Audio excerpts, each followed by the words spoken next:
All right. Testing 1, 2, 3.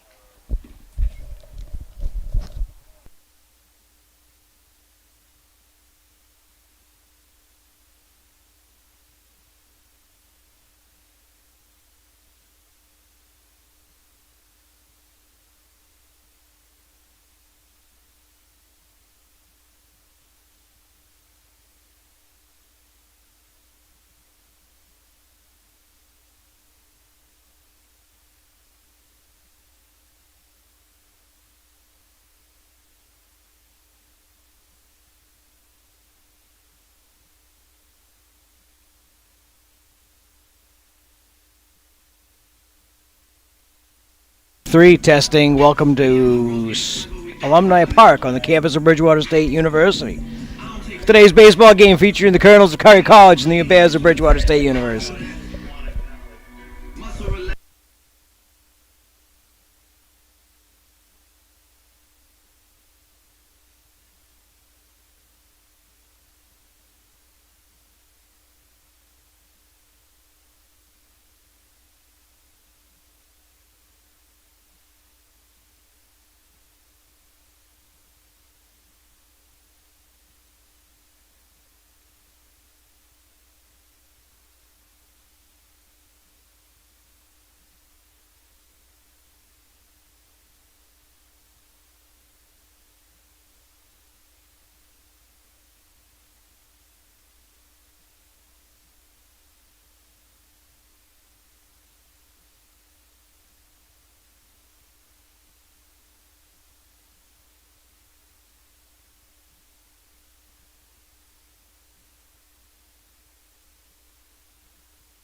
Hello to and welcome to BSU Alumni Park here on the East Campus of Bridgewater State University. Today we have a game between the visiting Curry Colonels versus the Bridgewater State Bears. I'm Zach McMahon. Yep, and then Zach, good afternoon. It's Mike Holbrook here. And today we have a good matchup here. Bridgewater State is coming off a doubleheader on Saturday at Campanelli Field in Brockton, where they lost both games to Emerson College, and Curry has a 2-game winning streak, and they now batting center fielder George. Yeah, coming off that exciting 11-10 extra inning win over Worcester State, a MASCAC school. Colonels are 5-10 on the year, but have like you said, drove 2 straight. So yeah, good for them. The first pitch is fouled off. Yeah, let's go over the lineups real quick. Leading off, actually, is coming up right now is number 21. George Calderon, the center fielder. And that's ball. Batting second, number 26. Brett Heggs, the right fielder. Batting third, number 50. Tommy Marshall, the first baseman. Batting fourth, number 25. Justin Schloss, he's the designated hitter. And batting fifth, number 24. Brandon Polanco, he played in third base. Batting sixth, the catcher. The shortstop. Number 2, Ryan Goonan, batting seventh. Number 34, Chris Faraka, he's doing the catching. And there's a ground ball to second base. Over to first, one down. Batting eighth, number 15, Drew Fagala, left fielder, batting ninth. Number 3, Right fielder, second baseman, Yep, on defense. Julian Jaume, and that ball was a ground ball to second base. And let's make sure we note a little defensive change the Bears have. Out today, still nursing a little bit of a foot injury, is Scott Emerson, the normal second baseman. Kyle Sarasi is actually playing second base today in his stead. So Scott's getting the day off. They're hoping to get him ready for the big conference weekend when they have MCLA, when they go out there on Friday, and then have a doubleheader here on Saturday. Weather permitting, that might get moved to Sunday. We'll see how the weather goes. But let's go around the defense. And we got a ground ball foul. On the mound today for the Bears, number 25, Cameron Braille. Playing first base, doing the catching, is Eric Longley. Number 6, first base, number 13, Joey Mullis. Like we said before, playing second. Here's a fly ball to left field. This should be Cam James is out there, and he's caught for the out. 2 quick outs for the Bears. Shortstop, Kevin Lindsay. Third base is first baseman, the MASCAC Rookie of the Week, Riley Thornell. Yep. In left field, Cam James. Center field, DJ Prampin. And out in right field is Jay Watkowski. DH, and today is Dan Jasmine. And Tommy Marshall, the walk-off hero against Worcester State, he hits it towards left field, and he catches it to retire the side.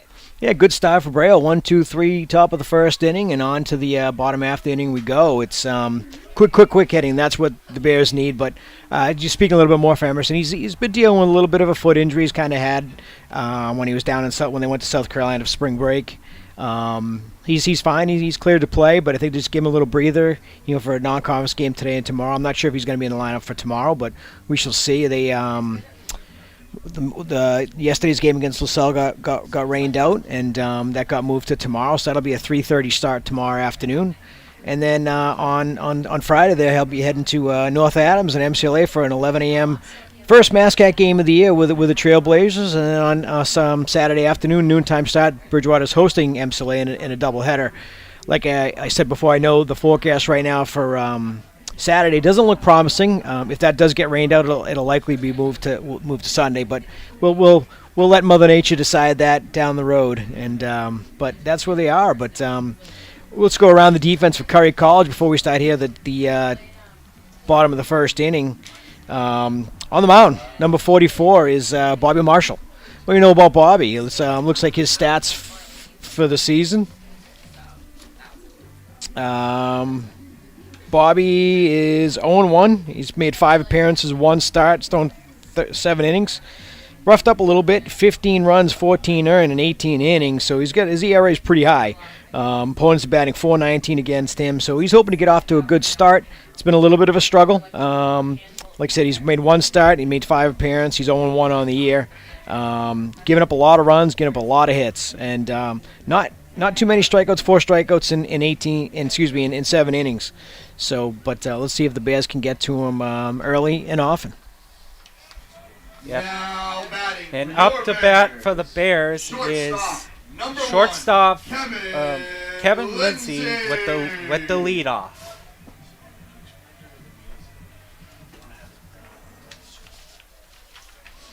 Yeah, Kevin typically bats 9th. He's been moved up in the order with the absence of Emerson, who's typically the Bears' leadoff hitter. So Lindsay's leading off today.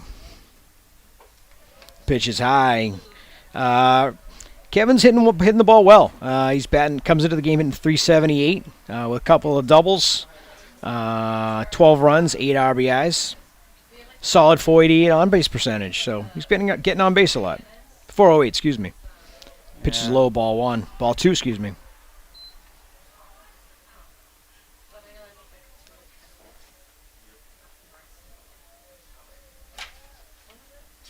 And that ball's up and to in. the side. Ball 3. Can we get a walk? A leadoff walk here. And it's strike 1. Very close pitch there. Wow. I'm not so sure that caught the Yeah. outside of the plate. Kevin Lindsay was ready to. That's going to be up ball 4. So struggles continue a little bit for Bobby Marshall. Like I said, he comes into the game with a very high ERA of right fielder 18.00. He's getting up a lot of runs, a lot of hits, and 7 innings of work. He's made 1 start on the year, and it wasn't a lengthy one. So Bears trying to get him to get in early, get the base runners on base, get guys moving on the base pass, and we'll see what we can do. And up to bat for the Bears is Jay Wadkowski. And that's going to be a for double the play. Double play. It looked like it hit the ground. Okay.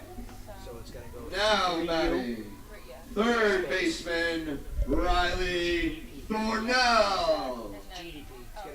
Up to bat is Riley Thornell, the Mazcac Rookie of the Week for the Bears. Third baseman. The ball is, and that's going to be called strike 1, even though it was a little bit low. So.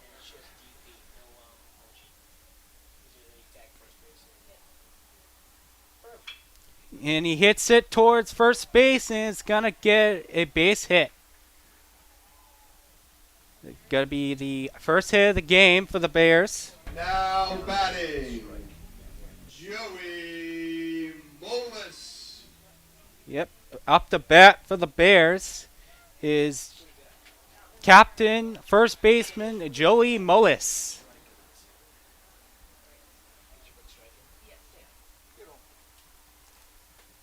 And ball to the side, that's going to be ball 1.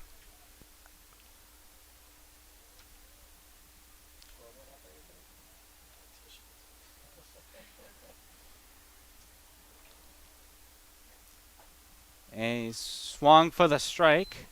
It's going to count is 1-1.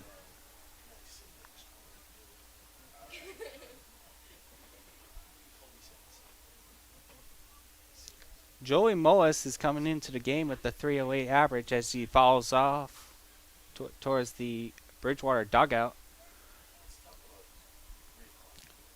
Yeah, he has. He's leading the team in doubles with 6. Had the big game against Rhode Island College last week in a 6-5 win. Rain delayed and darkness shortened 6-inning game against RIC, and Mullis was 3 for 3 with 3 doubles. So that's a good day. So. As the high ball goes for a 2-2 count.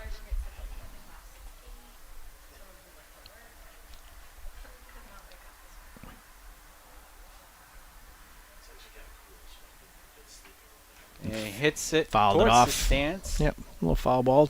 Still 2-2.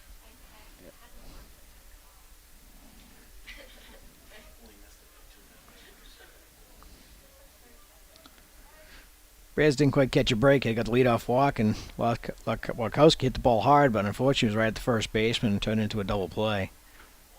And for the steal, And he's going to be out. and he's gonna be out. But Marshall retires the side, and we're gonna go into the top of the second inning here at Alumni Park. Yeah, I thought it was a good inning for the Bears. They got their first hit, got the unfortunate drop with the double play, and then they were caught stealing. Yeah, it was a little unfortunate. Not sure if there was a play on that last play. It looked like it was Thornhill delayed running to first, so I'm not sure if the hit and run was on. It was just somebody missed a sign, or it was just a delayed steal, and he just got thrown out. I'm not sure if there was a call on there, but Moles took the pitch for a ball, and the count was going to go full, but Thornhill was cut down trying to steal second. Either it was a delayed steal, he didn't get a good jump. I don't know if it was a hit and run. I'm not sure what was going on there, but yeah. So the Bears, strange inning. You have a walk, a hit, and Wachowski lines to the double play, which you had a chance for a scoring inning. It just didn't happen. It goes by the boards, but. Right there, not a bad. Bats are there. Just hopefully they can continue out and kind of let him off the hook a little bit. Got himself into some trouble with a leadoff walk and weren't able to capitalize. So we'll see if they can capitalize in the bottom half of the second. But here we are on the top of the second. For the Colonels. Yep. Designated hitter Justin Schloss. Now batting for the Colonels is number 25 Justin Schloss, who's the designated hitter.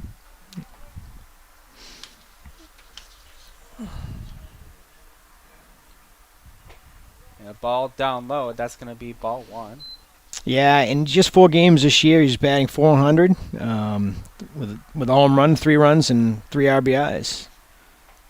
He swings for strike one.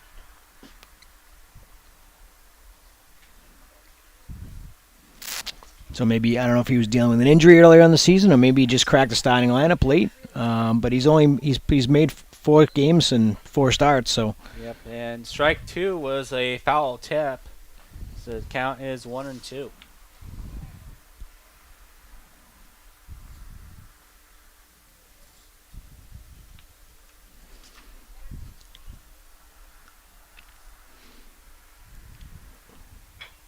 And he hits it towards third base where Thornhill Mullis is able to catch it for the out. Yeah, nice play by Riley Thornhill charging the ball. He had to do it in a hurry. Schloss was getting up the line pretty good. Fielded nicely, threw on the run, got him by about a half step. Good play. Yep. Up to bat for the Colonels is number 24 Polanco. Yeah, Brandon Polanco, third baseman. And he hits it foul. deep. Foul. Polanco comes in with a .275 batting average. He's appeared in 15 games, made 13 starts. He's got some power. He's hit 2 home runs, got 5 doubles, a triple. Scored 15 runs and driven in 7. So walked 11 times, been hit by a pitch 4. So solid .473 on base percentage. He was almost hit by pitch just in this last pitch too. And once again, pitches a ball inside and low. Yeah. 2-1.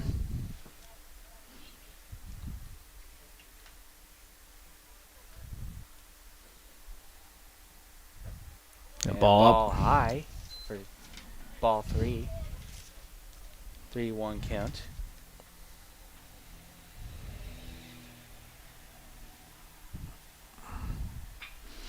And he's driven out to right center field. On the run is Prep, and he's not going to get it.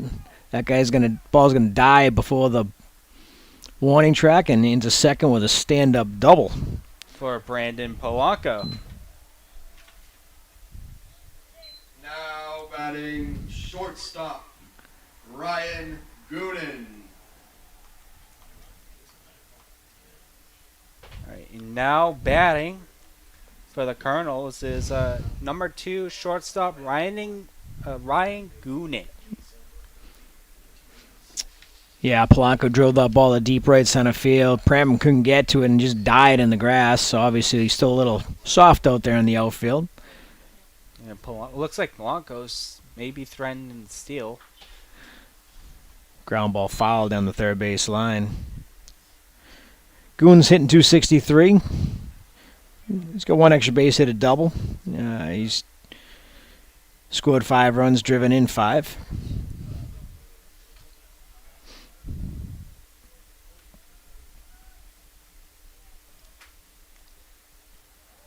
That pitch is outside. 1-1.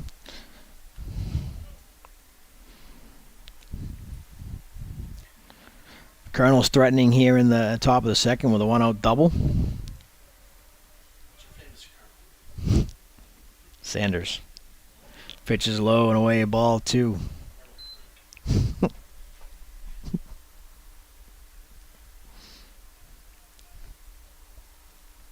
See, Brio's trying to keep an eye on Polanco.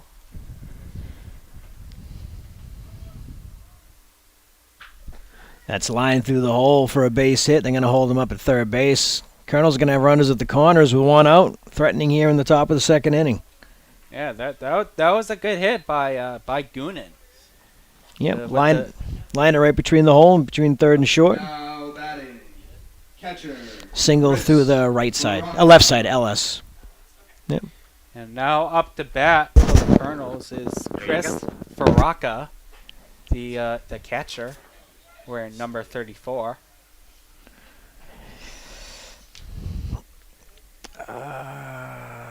Goonan does have 1 stolen base.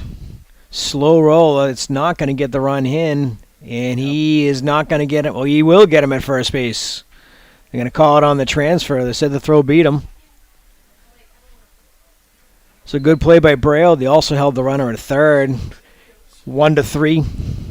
Yeah. Pitch it to first. Yeah, avoided bases loaded. So. Yep. Drew Fagala. So you got to edit it because you got to move the base runner Drew up to second Fagala is up the bat for Yep. the Colonels. He's the Don't left forget that. fielder today. He stayed at third. He's wearing number 15.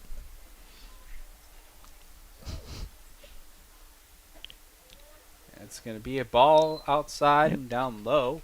That's going to be ball 1. Let's see, Fagala batting 300.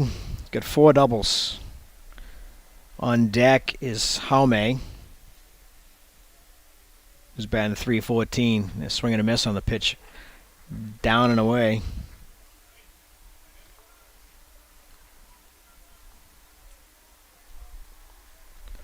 Yeah, so Fagala comes to the game batting 300, 4 doubles.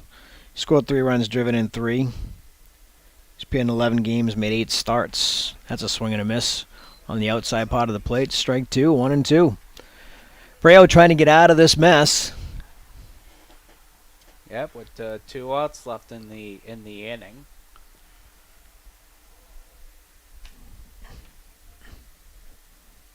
Braille with the pitch. Outside. That's going to be Ball 2. 2-2. 2-2. Interesting, the runner on third didn't try to score on that ground ball back to the pitcher. I thought if he had gone initially, he may have got it. They decided to hold him up. I thought he could have scored. Yeah. That's going to be a base hit through the right side, and that's going to score 1. It's probably going to score 2. No, they're going to hold him up at third as the throw gets in quickly from Wadkowski. RBI single for Gala, and the Colonels are up on the board. They're up 1-0. Now batting, second baseman, Julian Jaume. Yeah, Julian Jaume is up the bat for the Colonels. He's a second baseman wearing number 3. Sorry.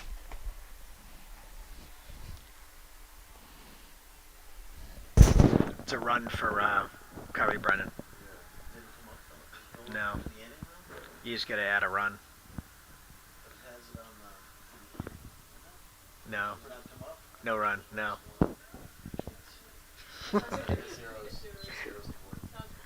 There you go.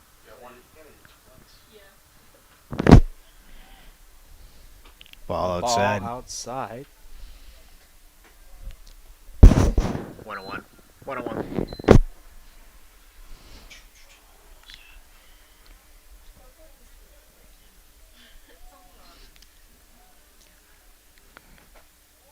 It's going to be a little up. Well, Breo cruised to the first inning. Nice 1-2-3 inning. This thing's a little bit more different. They've had 3 hits in the inning. The leadoff double kind of set the tone. Almost got out of it, but the RBI single with Fagala's put the Colonels up 1-0. That's driven to center field. Should be playable, and it is by Prampin out there, and that'll end the inning. But Curry's on the board, 1-0 as we head to the bottom of the second inning. We'll be back.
Alright, we're about to start the bottom of the second with Joey Mullis up to bat.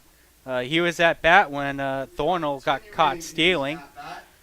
First baseman Joey Mullis. So Joey Mullis is going to get a fresh count here. Next is Jasmine, the DH, and Cam James, and then the cleanup spot will be Kyle Srirachi.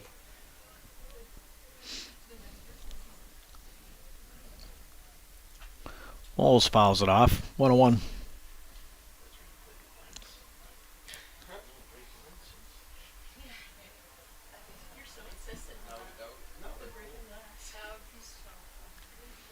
Gets thrown behind him.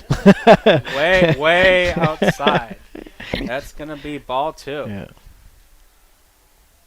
You're lucky you didn't have any base runners, because that would have been messy. That was a little bit of a wild pitch, yeah.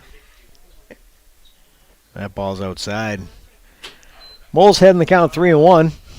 Trying to get something started in here for the Bears in the bottom of the second inning, trailing 1-0. Curry scored in the in the top half of the second. Moles grounds ball through the hole between short and third into left field for a leadoff single. Base hit Joey Mullis hopefully starts a rally here for the Bears here in the bottom of the second inning. Designated hitter Dan Jasmine. Yeah, Dan Jasmine is up to bat, the DH. Yeah, Jasmine. I was at the Emerson doubleheader on Saturday, scoring that game. Jasmine hits a fly ball, shallow left center field. Left fielder comes over, and he's got it for the first out of the inning. Jasmine came into the game with 2 home runs. He hit a well-struck 3-run homer in the Game 2 loss to Emerson on Saturday, and Left fielder. we were surprised that any ball was getting out of that park because the wind was not a good day. It was lousy weather, rain, wind was blowing in, and he crushed one to right center field for a 3-run homer in the first inning to give the Bears a 4-0 lead. And unfortunately, they would fall 6-5 in Game 2. But that ball was well crushed. Yeah. As he pitches outside for Cam James, the left fielder. And it's and that's going to be strike 1. Yeah, James batting 267. Got a couple of doubles. 6 runs, 3 RBIs.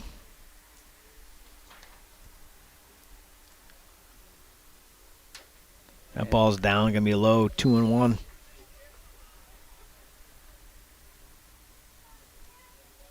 Molis not a major threat over there at first base.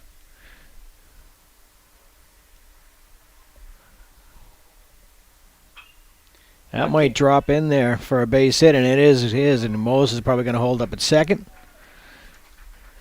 Bloop single for Cam James, and the Bears have first and second with 1 out here in the bottom of the second inning. Now batting second baseman. Yep. Kyle With a runner, Sarassi. Mullis is in scoring position. The second baseman, Kyle Sirachi, is up to bat.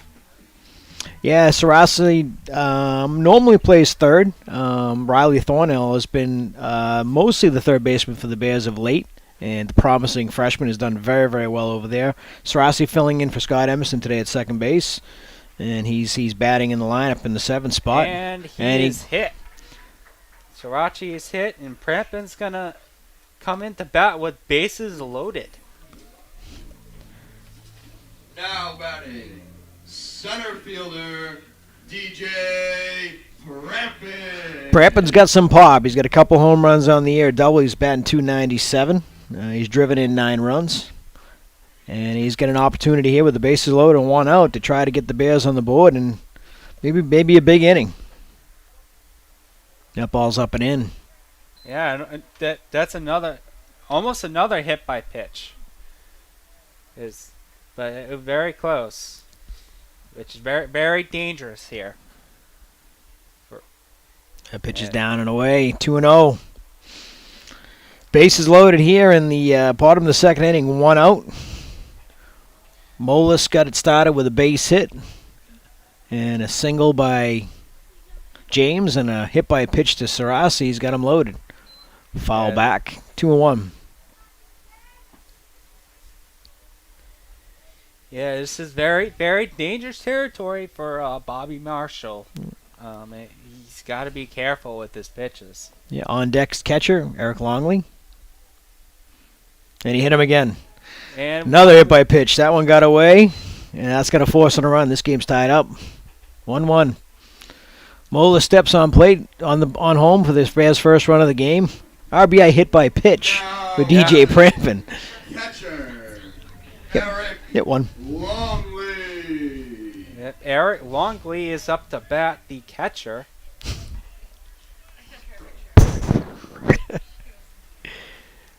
That's going to get by the catcher, and that's going to be wild pitch, and that's another run. Pitcher's a ball. Yep, It is Cam wild pitch for everybody. James scores for the Bears, There you go. and the Bears got a lead, 2-1, as a result of the wild pitch. Too many runs, Brendan. I think he edit. And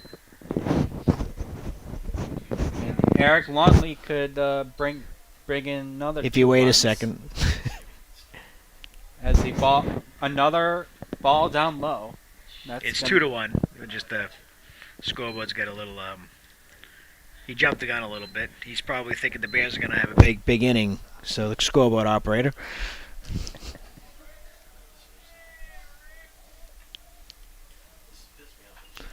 Fouled back. Foul back. 2-1. 2. 2-1, Brendan.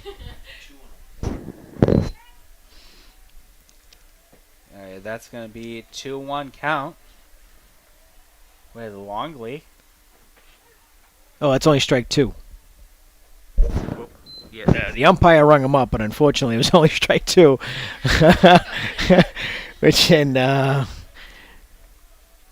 Yeah, count. it's home plate umpire Patrick Burns got a little jumpy at the called strike, which he had just actually sent up the count to the press box to let us know that we had the wrong on the scoreboard. Yep, and now it's a full count for Marshall. And that's foul back. Staying alive is Eric Longley. He's got 2 more ducks on the pond trying to get those runs in and put a crooked number on the board for the Bears. Runners at second and third. 1 out, 3-2 pitch to Longley. And he drives it into left field. That's going to be down for a base hit, and that's probably going to score 2 runs. Longley's going to try for second. Here comes the throw, and he is going to beat it for a sliding double. 2-run double for Eric Longley. It is 4-1 Bridgewater State. Yep. The Bears are just gonna open the floodgates. They've opened the floodgates here. And in the second inning with 4 runs. Yeah, we're going to get some action in the Curry bullpen.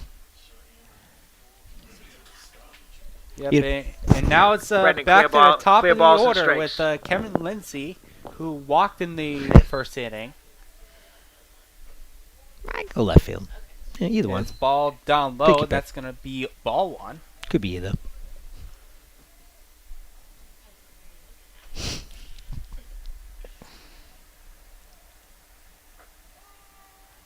That's going to be strike 1. Marshall is desperately trying to get out of this inning, as he's already allowed 4 runs.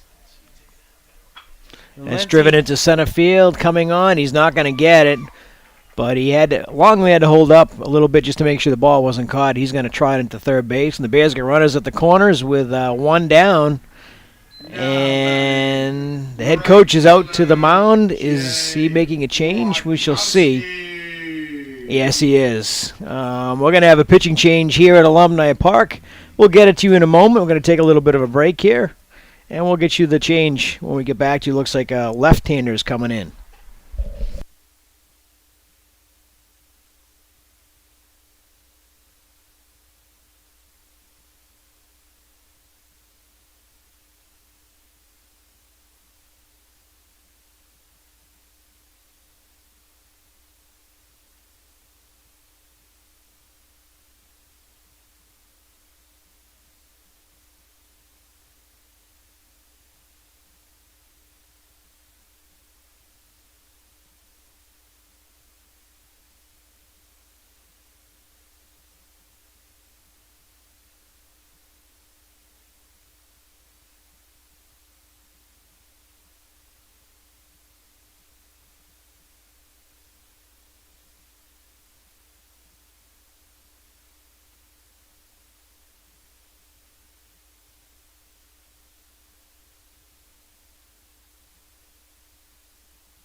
Now pitching for the Curry Colonels is number 18, Cameron Herndon, who's in relief of Bobby Marshall, who only pitched 1 1/3 inning and allowed 4 runs in this inning. So they're gonna turn to Herndon to get out of this inning. And now Jay Latkowski is up to bat. He hit into that terrible double play at first base in the first. Yeah, line drive, hit the ball well. Unfortunately, just right at the first baseman. Obviously, the starting pitcher Marshall, he's responsible for the runners at first and third, so those runs belong to him. Herndon's trying to get out of this mess and keep it at 4-1. A lazy toss over to first just to keep an eye on Lindsay. Walkowski, very good ball player, great hitter. He's been an RBI machine for the Bears for the last 2 seasons. So another opportunity here to tack on to the 4-1 lead. Swings through that one. Swings and a miss.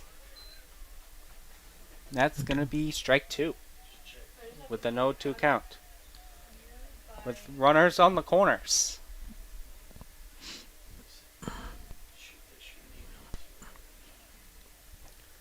Ball down low. That's going to be ball one.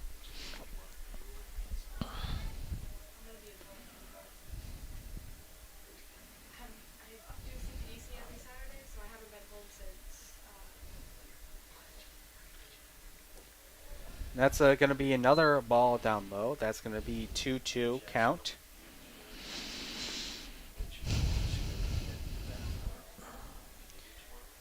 Pitcher, it's Cameron Herndon. He's a senior out of Floresville, Texas. And a swing and a miss by Wachowski, strike three. Swung through the curveball and big strikeout. Now batting 2 down. third baseman, Riley Thornell. Riley Thornell. He hit the single in the first.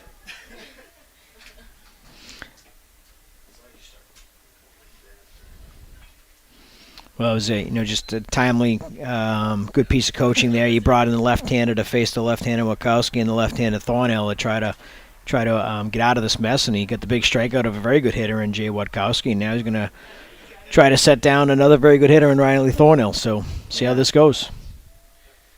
Yeah, Thornell also got caught stealing in the first. As Lindsey's on the goes run, to and steal he had that stolen easy. Gonna be no throw. Yeah, he got a great jump off the pitcher. There was no throw down. He had that stolen pretty easily. Now with runners on second and third. Wow, another curveball, strike three, and he gets out of it. So they get 4, but they strand 2. Herndon comes in and closes the inning and stops the bleeding a little bit for the Colonels. Good pitching. And we go to the top of the third inning with the Bridgewater State Bears up 4-1.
All right, up the bat for Curry is the center fielder George Calderon.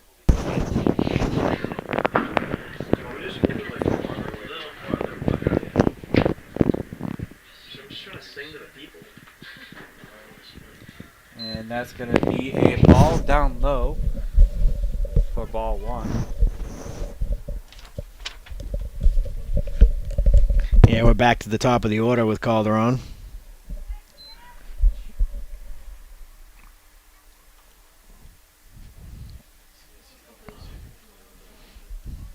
And the count is 1-1 as they fouled it. Another ball down low. That's going to be 2-1 count. Calderon grounded out to second to lead off the game. He's 0 for 1. And he drives that one out towards right center field. In comes Pramp, and he's got it for the first out of the inning. That'll bring up Heggs, who flied out to left in his first at bat. Right fielder Brett Heggs. That was center fielder. Yeah, Brett Higgs. Left fielder is way over there.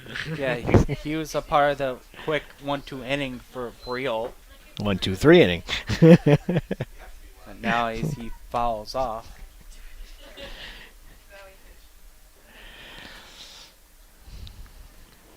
Gonna be 0-1 count, ball high, so that's gonna be a ball 1-1 count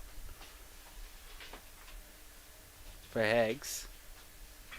Higgs hits it towards first, but that's gonna be foul.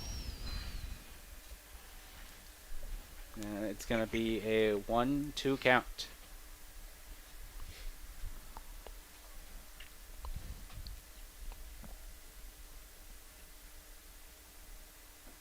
Swing and a miss. Strike 3. Down on strikes is Higgs.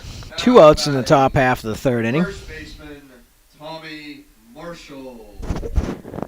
It's gonna be first baseman Tommy Marshall, who's up the bat. As the ball misses, that's gonna be a ball 1. Yeah. Marshall also flat out to left. In the first, he's 0 for 1. As a ball outside, that's gonna be ball 2, 2-0 count. Yeah, Tommy Marshall, he's listed as an outfielder or pitcher, but today he's playing first, so Yeah, he has made 3 appearances on the mound with 2 starts, 11 innings, called strike, 3.27 ERA. He's got a win.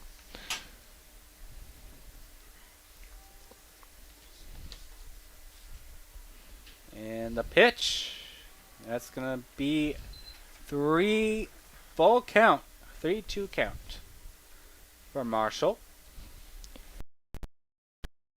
Breo trying to have another 1, 2, 3 inning. And he swings and misses at a pitch high and away. Chased one there.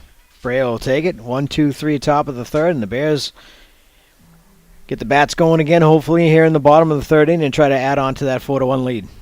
All right, we'll be back here on BSN.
Yeah, now batting is first baseman Joey Mullis, who got capped off the 2nd inning with the hit.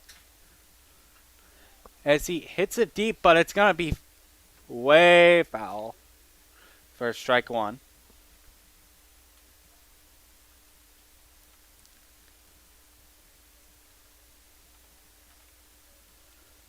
Yeah, Joey Mullis He had a single, which capped off the 4-1 inning in the 2nd. As the ball is outside, that's going to be 1-1 count for Herndon. And ball outside for ball 2. That's going to be 2-1 count for Mullis.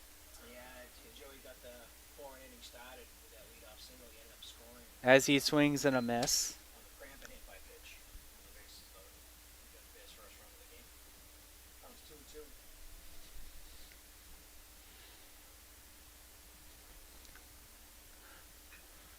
And, Pop that behind second base. That is dropping for a base hit.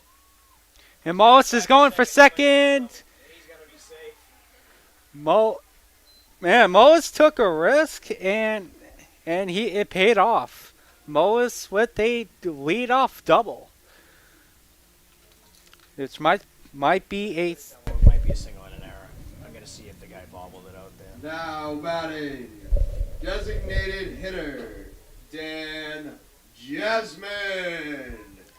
Yeah, Dan Jasmine is up to bat for the Bears. No, we'll keep it double.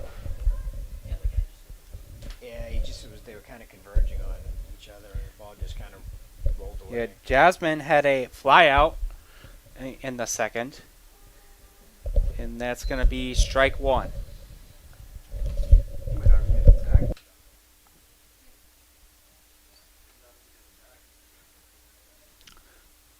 Jasmine with a 0-1 count.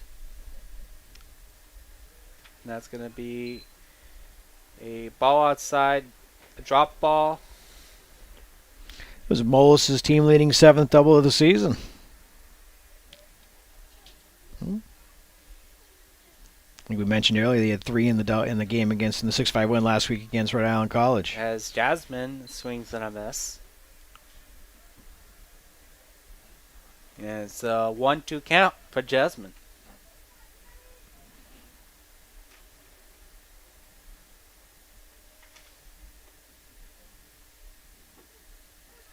Called And- strike 3. Yeah, that's a called strike 3 for Jasmine for the strikeout. And now Cam James is Now up to bat. batting, Who left fielder, Cam. the left fielder singled in the second. And then advanced Mullis to second. Yeah, he ended up scoring on the wild pitch. And that's going to be strike one for Cam James.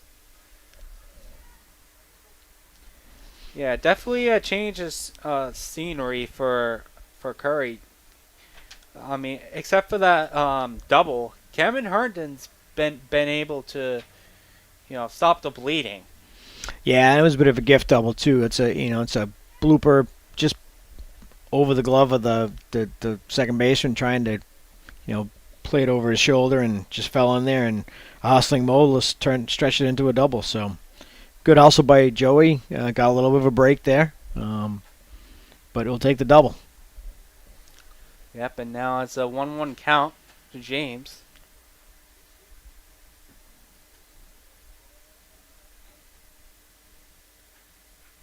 Yeah, James fouls it. That's for strike 2, and that's going to be a 1-2 count.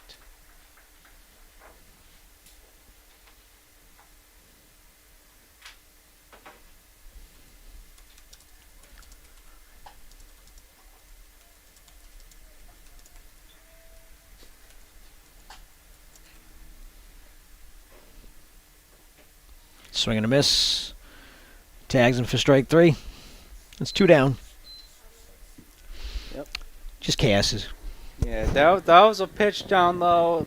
If he had It thrown was it to not first, good to swing you there had to for put like James. KS 2-3. Kyle. But he just tagged him out, so you can just leave it at that. Kyle Sirachi was the first hitter hit by pitch in the second inning, which led to a bases loaded, which started off the four-run inning in the second. Joey Mullis is at second. A check swing, and that's going to be a strike. That's going to be a 1-1 count. Yeah, Herndon's had a pretty effective curveball. He's got the Bears to take it for a strike. A couple times swung through it. Comes back. Sirachi swings and a miss. Yeah, comes back with a high fastball, 1-2. Kind of get your eye angle there with that curveball, the high arcing curveball, and then you stay up there with a high fastball. Just good strategy. Comes back with a curve, but it's down and away. Excuse me. Yep, that's going to be for ball two with the 2-2 count.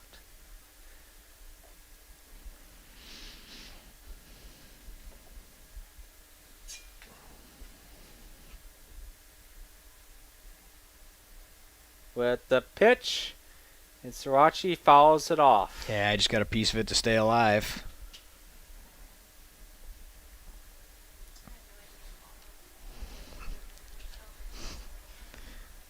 It's right there. Bears trying not to waste the leadoff double by Molis. That's foul back. Sarasa hanging in there. Yeah, I believe this is going to be the 7th pitch of the at-bat. Yes, sir. Now Srirachi fouls it off again, trying to stay alive here. Hey, he lined it foul. It went into the bullpen like the gate door is open, which it probably should be closed.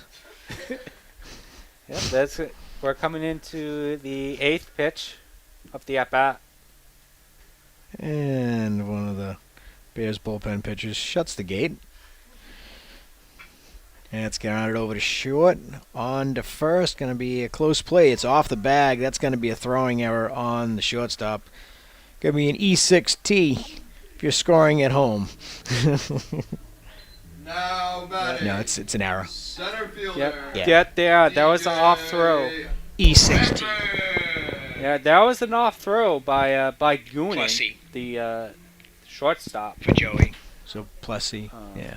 Put an E next to it because the But only reason now he's on up to third is bat because of the error. is Prampin, Yeah. who had a RBI hit by pitch, who brought Mullis home.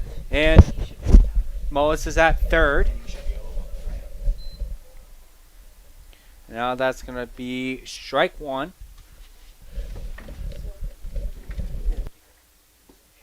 Yeah, Mullis with the first run of the game.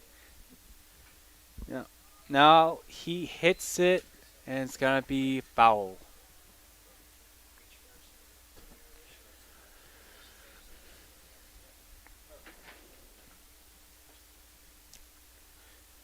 Now Prampin's trying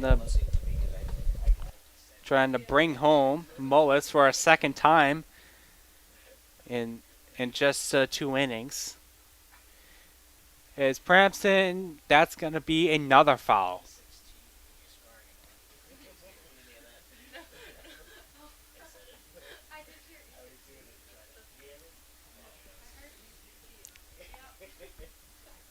Prampin with the 0-2 count, trying to stay alive. And that's going to be another foul. Shipping out. He off the base. The throw was there.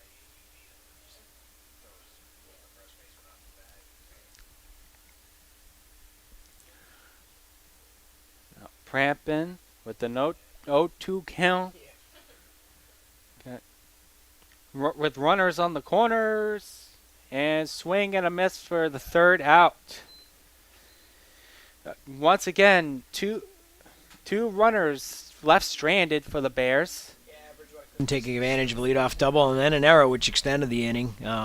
Just good pitching by the left-hander. So he's come in and done a pretty good job since he's come in, and he kind of got them out of a bit of a mess in that 4-1 second inning. Got the last 2 outs, back-to-back strikeouts of 2 good left-handed batters for the Bears, and then he comes in and has a strong inning here.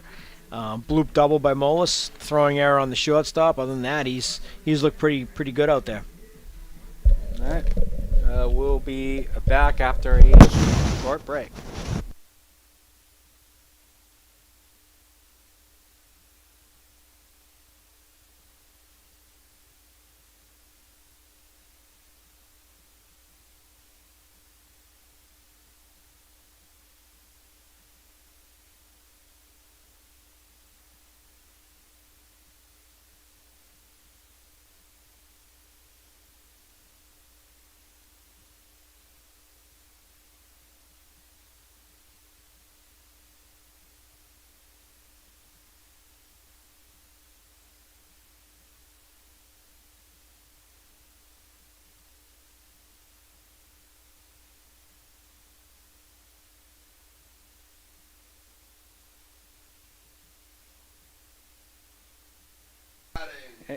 we're gonna get Shalas, the DH, up to bat to lead off the 4th inning. And then next to him will be Polanco and Goonan with Faraka at the cleanup spot.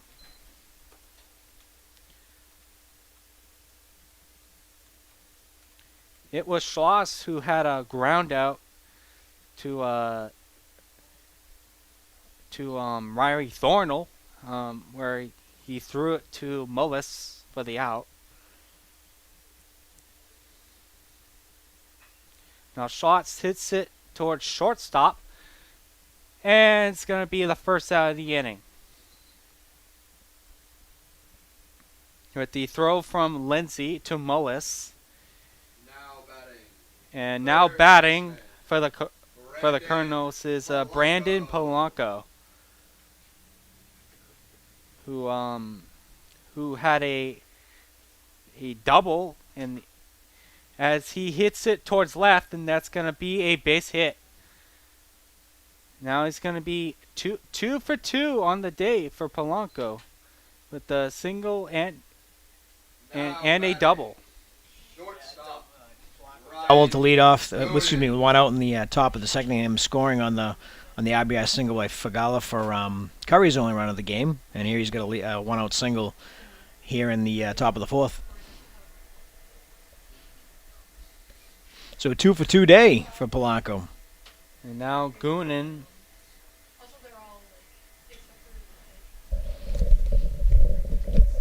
Goonan will try to repeat that. Yeah, Goonan singled in the scoring inning for the Colonels in the second inning. He had after Polanco doubled, he got a base hit, rip one through the left side, and to keep that inning going. And then 2 batters later, Fagala had the RBI single to put the Colonels on the board. Yeah, and Goonan was just almost hit by pitch for the. That's gonna ball 2.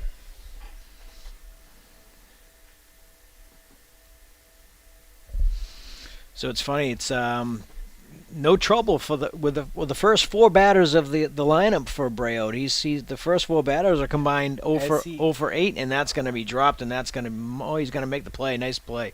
Way to stay with it. Thornell probably had at least the force out at second, but bobbled the ball, but stay with it, and gunned it over to first to get the out. Good job by Riley to stay with the ball after, fumbling it a little bit. Yeah. But he stayed with it and got the out. Second out of the inning, 5-3. Yeah, now we got Faraka up to bat, the catcher. Now, Faraka grounded out at a play at the mound to Briel. Say if he threw it over to first and the guy didn't throw, I would have called it a by feeling error. Count is ball 1 for a 1-0 count. He hits it foul. Now it's going to be 1-1 count for Faraka, the catcher, who bats righty.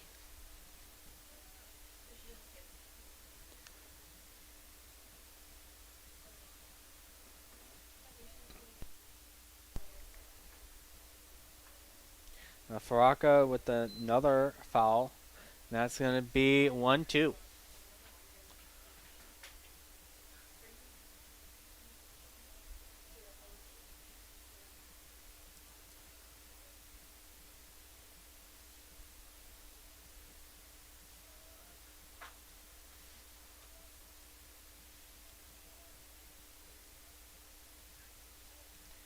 And that's going to be a ball down low.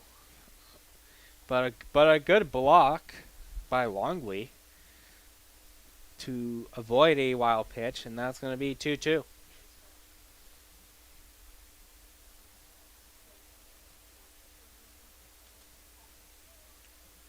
Briel with the pitch. Outside for a full count. 3-2. Briel is trying to avoid his first walk of the game.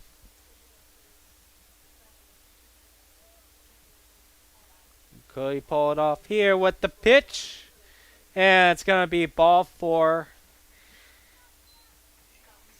And Faraka will get a all expenses paid trip Now to batting, first base. left fielder, Drew Fagala. Drew Fagala, who already has an RBI in the game, and now with two runners on first and second. Yeah, it was Fagala who brought Polanco home. With the ball outside, that's going to be ball 1.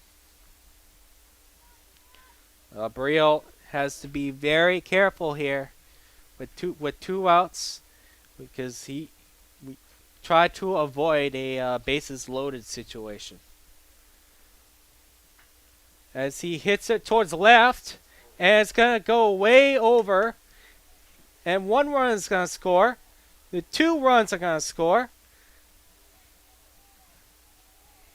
And now we got Fagala with a double, and it's going to be a 2-run double. Yeah, unfortunately that ball was misplayed by Cam James out in left field. Line drive right at him. He came in on it. Made a mistake. The ball was over his head. So it is a double. Now batting, Just misjudged it a little bit. second baseman, Always tough. Left Julian field here at Jaume. Alumni Park here in baseball and softball. You do have that sun coming right at the left fielder. You know, his first couple steps were in, and next thing you know, he was scrambling back as the ball was over his head. Well hit line drive. Unfortunately, it was misplayed, but it's 2-run double, and that cuts the lead to 4-3. The Bridgewater State, so the Curry deficit's now at 1 on the 2-run double.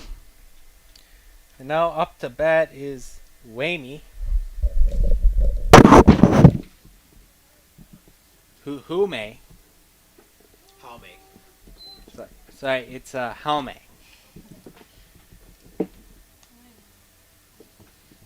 Now it was Jaume who flied up for the final out of the second. Now Jaume hits it towards Mullis, and Mullis is going to take it himself. And it's going to be the 3rd out, but that didn't come without 2 runs from Curry.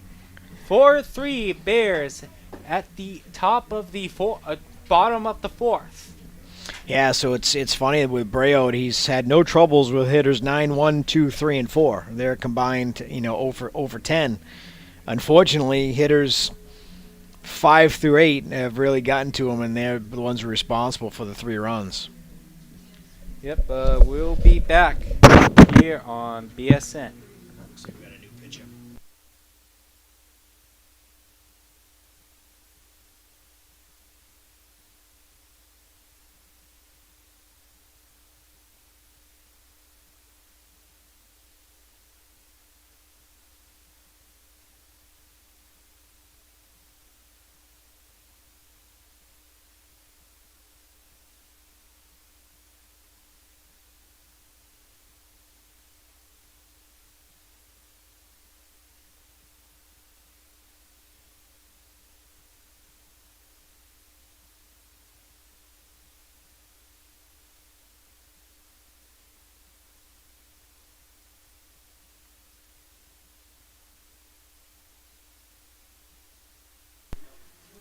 Alright, so the Colonels are going to get a new pitcher here at the bottom of the 4th. It's going to be number 45, Jack Needham, the graduate student out of Raynham, Mass. Not too far from here. He went to Bridgewater Raynham High School, and he's going to look to prevent the Bears from scoring any more runs.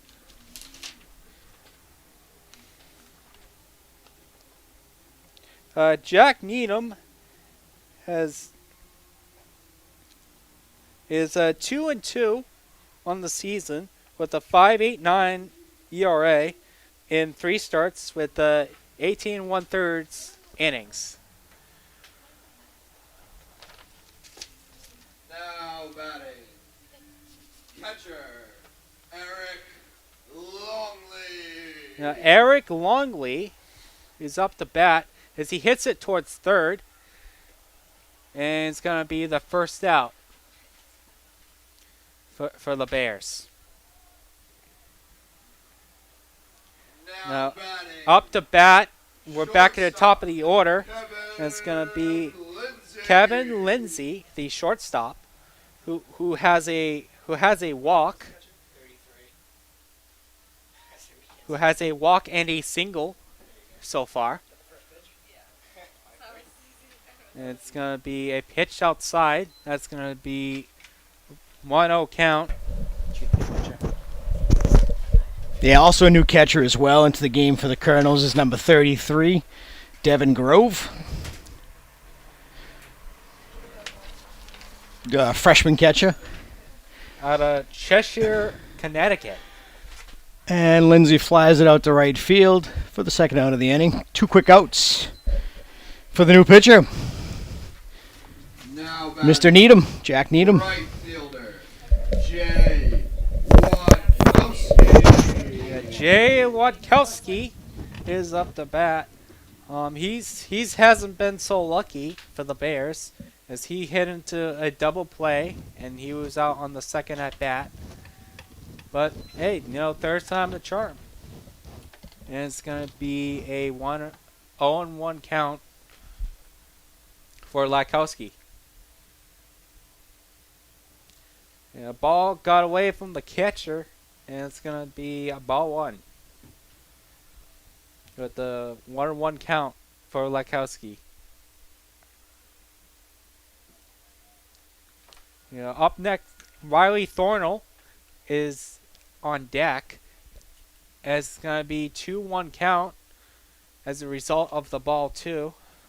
Yeah, so I'm not sure what situation was with the starting catcher Faraka. I mean, he grounded out his first time. He walked his second time. I'm not sure if there was an injury that might have him coming out of this game, but he is out for the rest of the day. I did see him walking up to the bullpen, but not sure if that was injury related. Why the change? It's a odd change here in the fourth inning to change a catcher, but my guess is it must be probably an injury.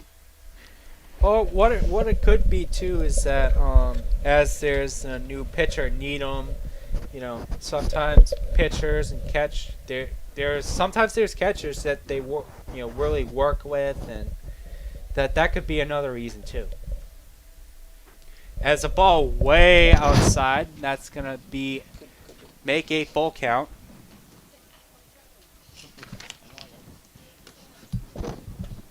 Watkowski with the pitch, and that's going to be ball 4.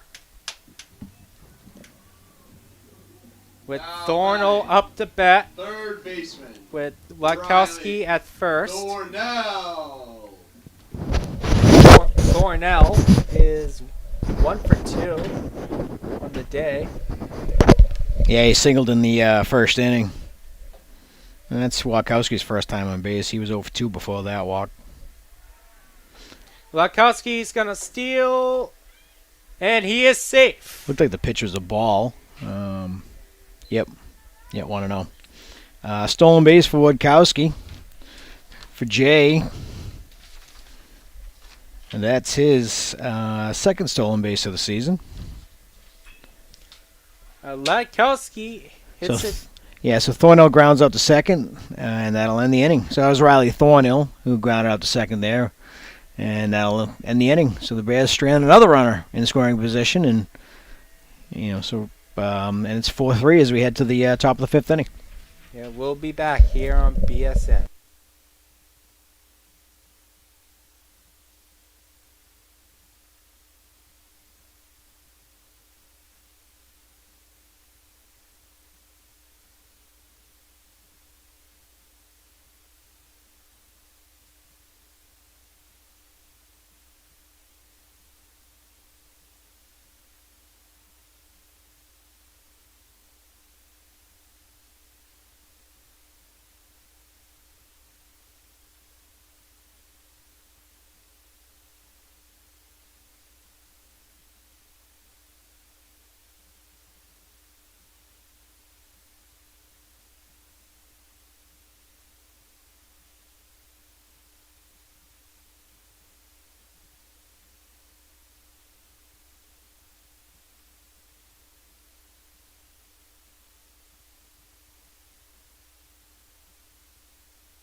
Alright, we're going to be back here at the top of the 5th with the Colonels batting. It's going to be back to the top of the order with Calderon, Heggs, Marshall with Shalash on the cleanup. Calderon is 0 for 2 on the day, as Brio has had no trouble with the first 4 batters of Curry so far today. The count is 1-1.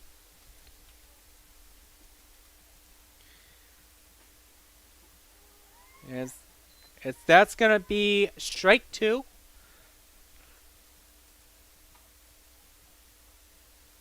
Count is 1-2.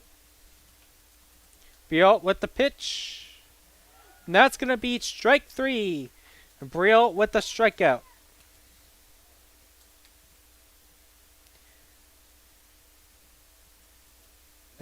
That's expected to be his 3rd strikeout of the game, as Heggs is up to bat for the Colonels.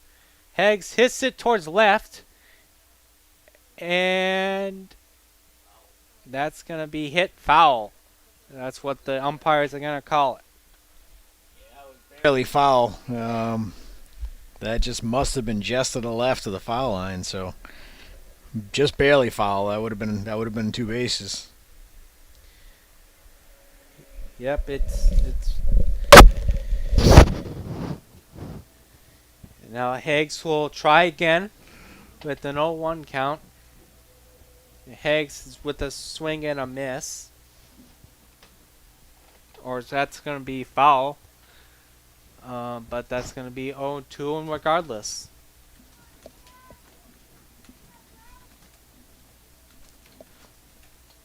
Brett Heggs is a sophomore out of Taunton, Mass. Graduated out of Taunton High School. That's trouble. And left center field, that's going to drop in for a base hit for Heggs. That's going to be his first base hit of the game, with Marshall, the big hitter, Now batting. up to bat. First baseman, Tommy Marshall. Tommy Marshall is 0 for 2 today.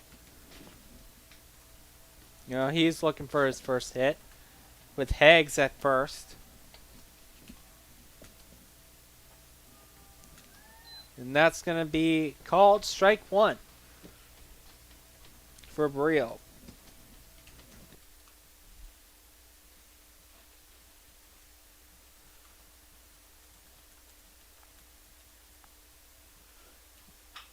Marshall hits it towards second, flips it to second, and that's going to be a double play. That's going to help Brio retire the side here at Alumni Park. We're going to head to the bottom of the 5th, and we'll be right back here on BSN.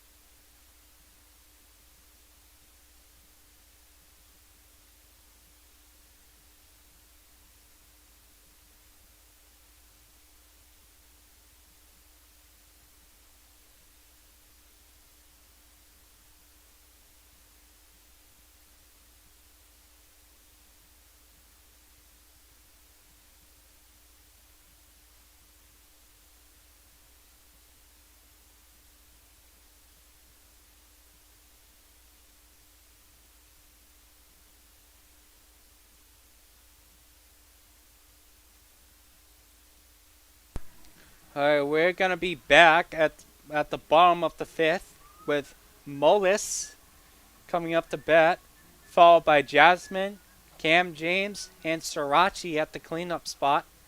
Mullis has had a great day here at Alumni Park, as hit a baseman Joey Molis. he's hit a single in the second, and then a double in his second at bat. Could he make it a home run? We'll see. As he hits, that was a good contact, but that's going to land foul.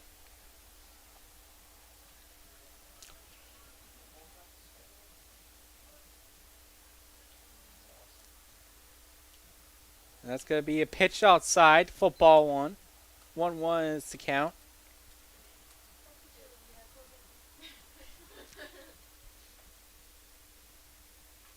Now Mullis hits another foul. That's going to be 1-2 count.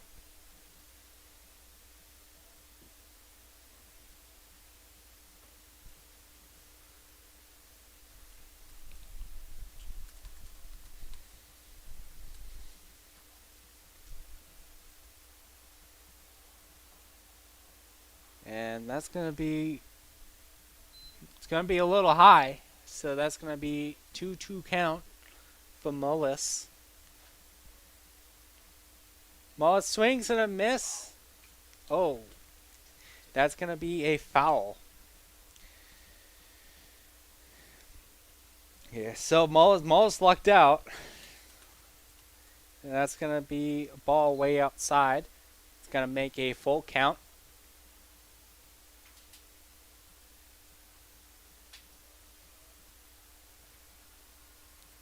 With the pitch, Mullis hits another foul.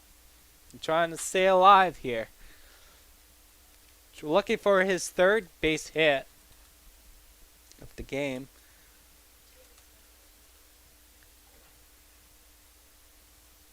Now Mullis hits it towards right field, but that's going to be foul.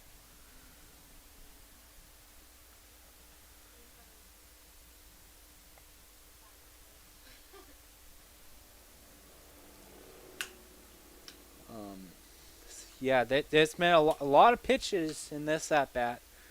Mullis, keeping Needham busy. Now Mullis.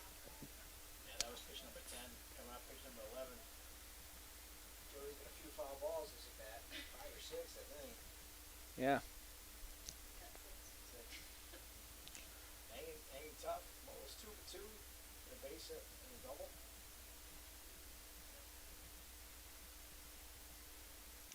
Needham with the pitch. Balls up.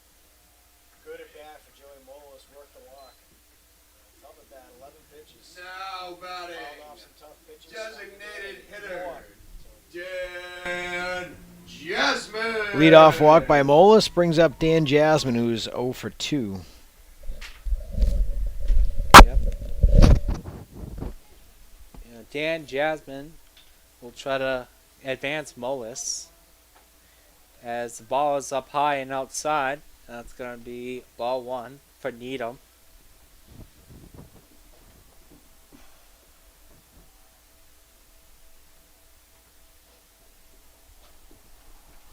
Yeah, it was Jasmine that had a flyout in the second.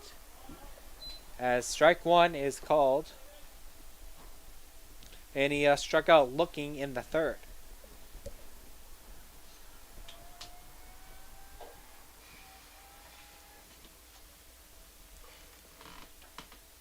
Check swing, and that's going to be strike 2 for Jasmine. Jasmine's looking to avoid his second strikeout of the game.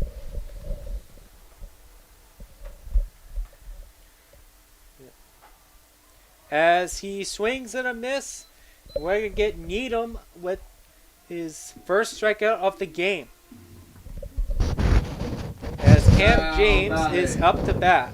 Left fielder Cam James. Now, Cam James is 1 for 2 in this game. That's going to be a ball outside. That's going to be ball 1. Yeah, a little overhand curveball by Needham, stayed up.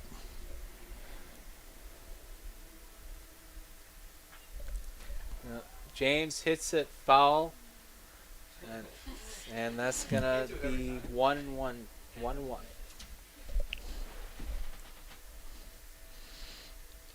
Now Cam James had a single in the second.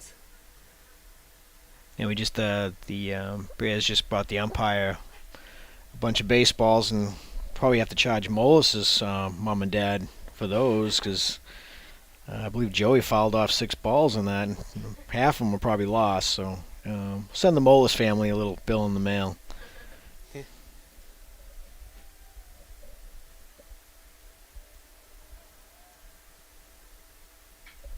And that's flied out to center field. That should be a can of corn. And an easy catch out there for out number 2.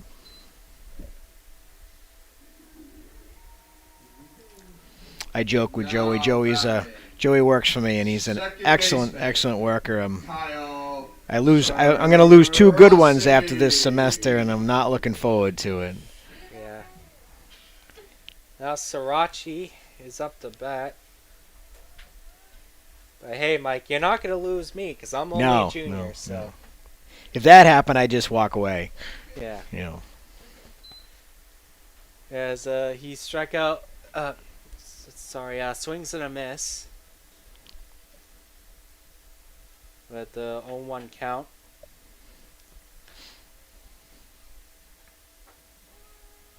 And that's going to be strike 2. Needham's, he's being very on point this inning. After that walk to Mullis. Needham with the pitch. Swing and a miss, strike 3. That's going to be strike 3 for Shirachi. Then Needham with 2 strikeouts in the inning with a walk to Mullis. Yeah, another runner left on base for the Bears. They left at least one runner on in every inning. Left a runner on in the first, 2 in the second, 2 in the third, 1 in the fourth, 1 here in the fifth. So stranding base runners right now has been a little bit of an issue for the Bears, particularly lately. They did get the 4-run second inning, but they've had opportunities to add on to the lead and just haven't been able to do it. Braille back out there to try to keep the Colonels off the board and try to hold on to this 4-3 lead and get the bats back up to the plate in the 6th inning. Yep, we'll be back with the top of the 6th inning here at BSN.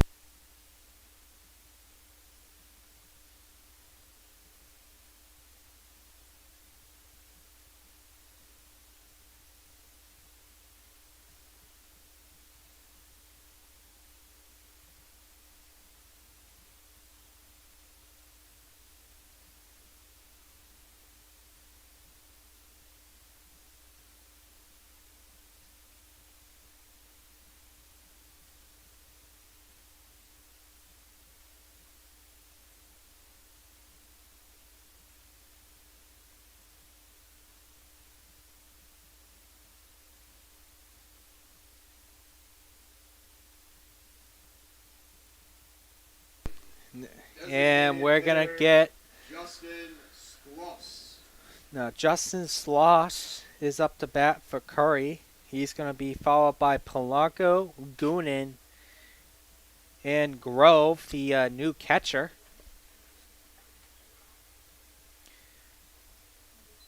Now Sloss takes a ball. That's going to be ball 1. 1-0 count for Brielt. That's going to be another ball outside. 2-0 count.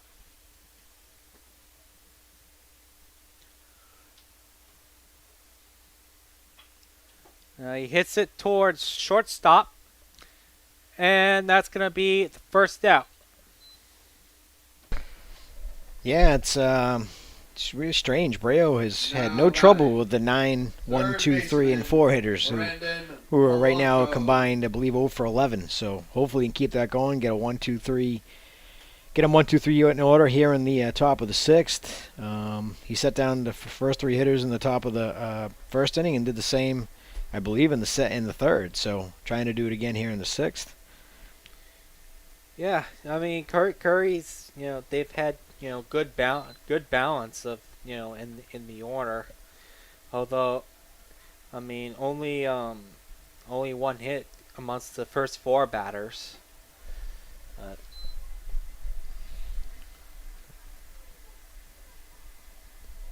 that's right, he does. That's right, Heggs does have a base hit today. My mistake. And it's going to be 3-1 count. Brielt's looking to... That's going to be foul.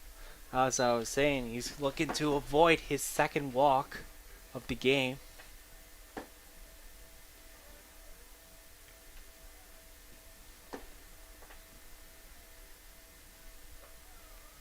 And that's going to be a ball four and a walk for Shalat. No. Now that's going to be for Polanco. Shortstop, Ryan Goonan. And Ryan Goonan is up to bat. He's 1 for 2.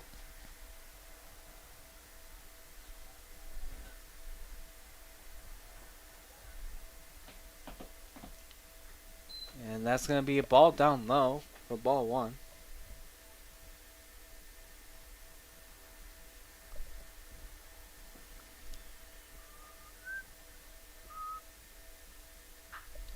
Now he hits it towards third baseman. That's going to go out to left field. He's trying to make a play, and he's out. Safe at second, but a nice play at third base by throw by James.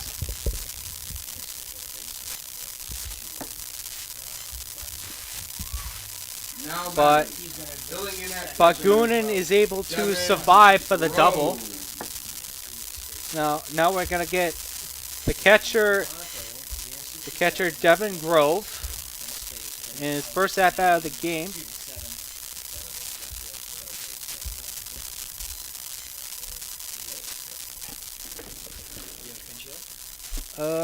He yes. Yeah, Grove he came into the game for Faraka as Grove's swings and a miss, and that's gonna be strike 2.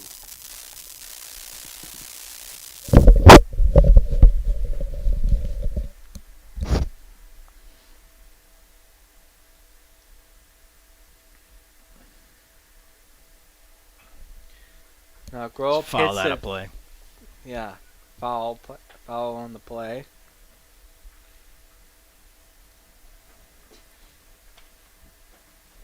Yeah, Grove came into the game in the bottom of the 4th inning when Needham came in to pitch. This is his first at bat since he's come in.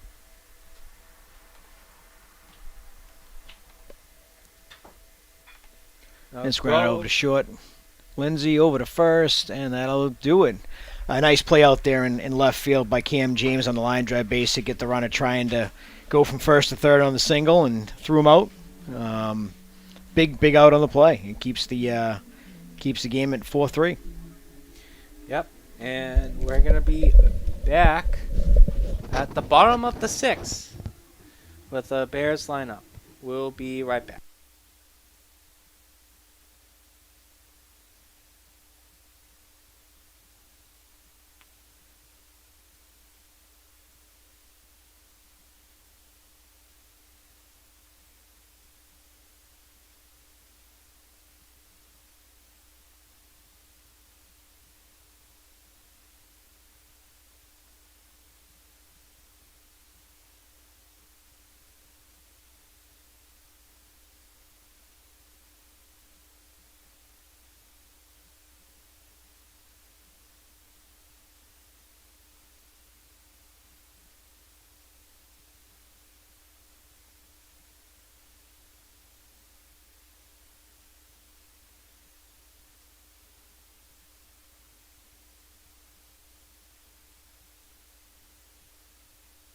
All right, now pitching for the Colonels Now pitching is for Coleman Park. Dyer, the sophomore 22, right-hander out of Coleman Sterling, Mass.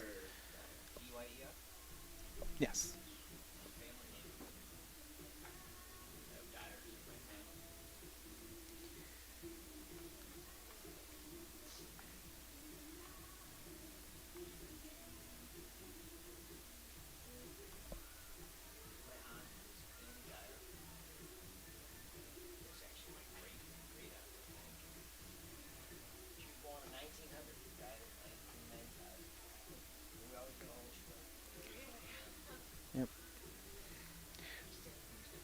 This is going to be Dyer's 6th appearance of the season for the Colonels. He's made 3 starts, all in 1 record with 15 and 2/3 innings. He has a very high ERA of 8.04. Center fielder, DJ Rampin. And then Prampin is going to lead off the inning for the Bears. Now Prampin's going to be followed up by Longley. Then back to the top of the order with Lindsay, Watkowski, and cleaned up by Thornell.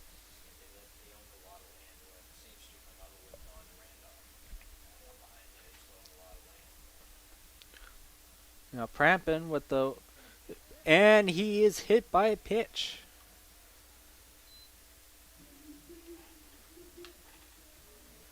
Now this is the second time he's been hit by pitch in this game.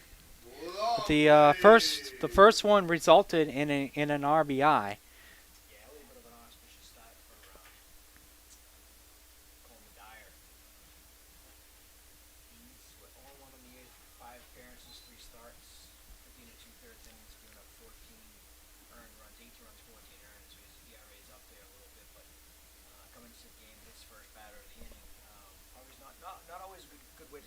Yeah.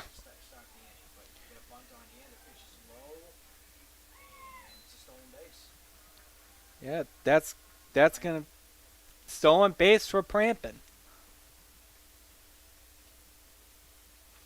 And that's gonna be Prampin's 5th stolen base of the season. And counts 1-1.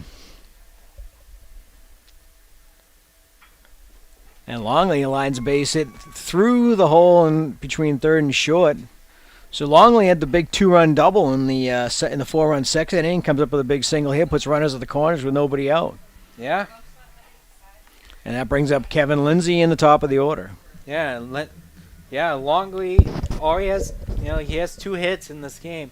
Like coming into this game, he had 7 at bats with no hits. So it's been very a slow start to the season, but he definitely picking it up today. As Lindsay is up to bat with runners on the corners. Yeah, swing and a miss, a strike one. Longley, obviously, the Bears have carrying 3 catchers who play a lot. Pigeon has probably played the most out of the 3. Nolan DeAndre, as a freshman catcher, has also played his fair share of games. Longley hasn't played as much. He's had an opportunity here today, and he's taken advantage of it. Got a couple of hits. That's a nice bunt by Lindsay, and that's going to be a squeeze bunt sacrifice that's going to bring in Prampin with the Bears' 5th run of the game. Nicely executed suicide squeeze bunt there by Kevin Lindsay. Well done. Brings the runner in and also puts another runner into scoring position. Well done. Good. Well executed. And the Bears do that well. That's one thing the Bears have done well. At times with the runners in second and third, they run that bunt play where they try to get both runners in, and they're very good at getting the bunt down and getting the runners over. That's one thing that they've done well.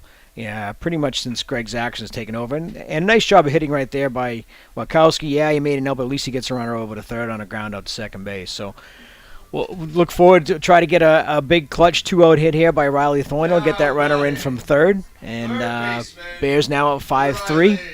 And trying to get another 1 run in here, but it'll take a big 2-out hit by Riley Thornhill right here.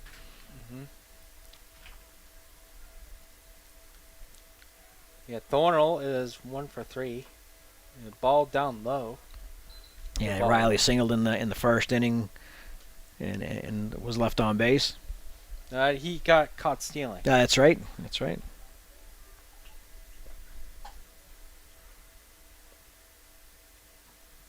And that's going to be called a strike. It looked to me it was outside. But regardless, that's going to be 1-1 count.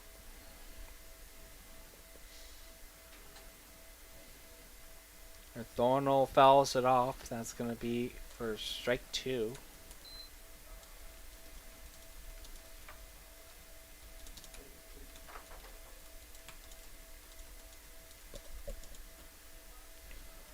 Thornell looking for his second hit of the game.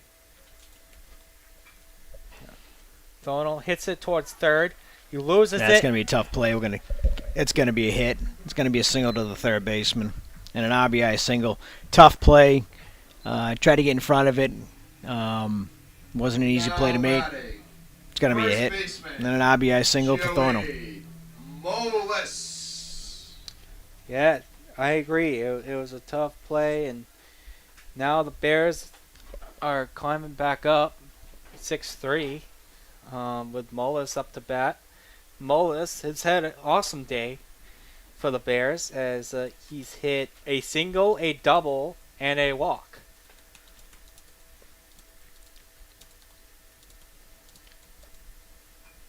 Mullis hits a foul. That's gonna be 0-1 count. No, 0-2 count.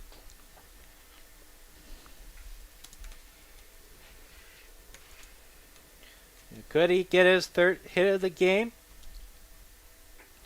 That's gonna be outside for ball one. Yeah, Mo's been on base 3 times today. Yeah.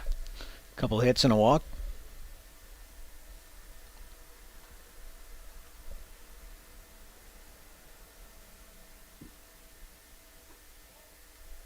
That's gonna be another outside ball. The count is 2-2. And his last time up, he fouled off a number of pitches and worked that walk. He may try to do that again. We'll see. That's not going to be the case as Mullis strikes out swinging. Yeah, good pitch. Nice curveball inside, swung right through it, and that'll be the third out of the inning. But they get 2 runs and extend the lead to 6-3. Yep. And we're going to be back at the top of the 7th here on BSN.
Now batting, left fielder, Drew Fagala.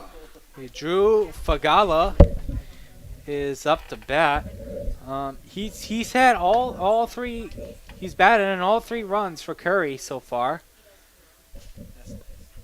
It's Fagala hits it towards right, but that's gonna land foul.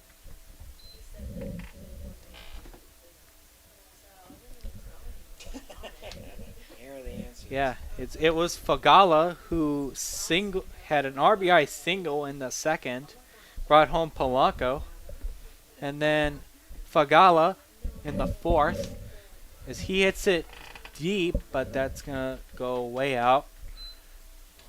As I was saying, Fagala had a 2 RBI double, with bringing Faraka and Polanco home. Yeah, he could get a solo home run if he wants to continue that trend.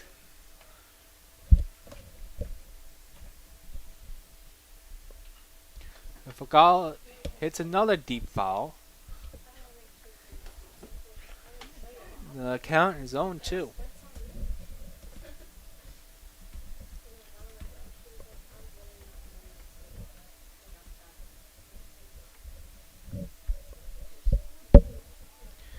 There's a ball outside. That's going to be 1-2.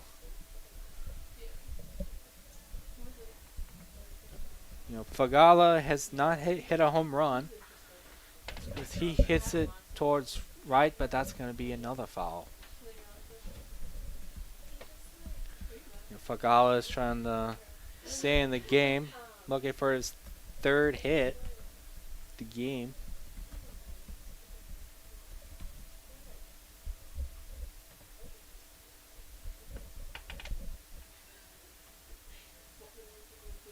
Yeah, Fagala's only had 3 RBIs coming into the game. He's already has that many in this game, so it's been, doubling up his total.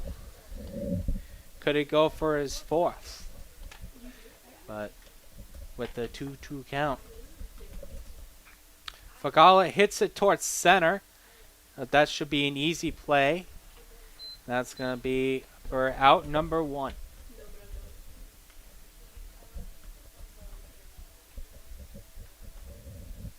Now batting, second baseman, Julian Jaume. So what you want to do, work on a little bit.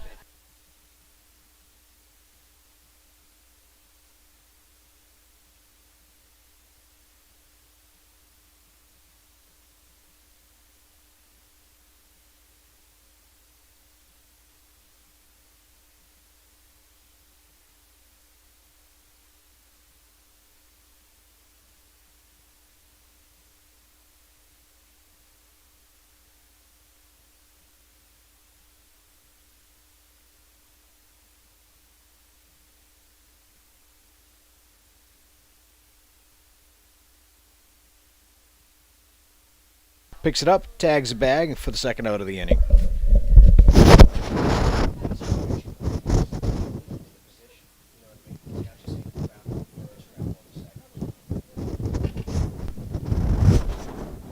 Now batting, center field, George Calderon.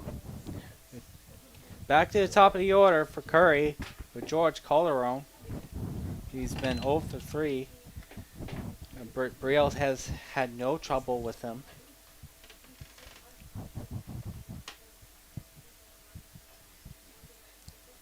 That's going to be a foul.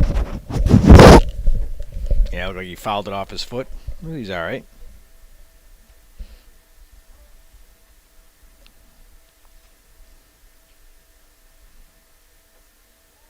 It's going to be a ball outside.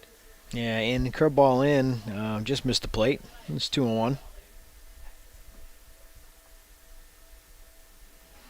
He's going to hit the dirt for ball 3. Yeah, yanked that fastball a little bit. 3-1.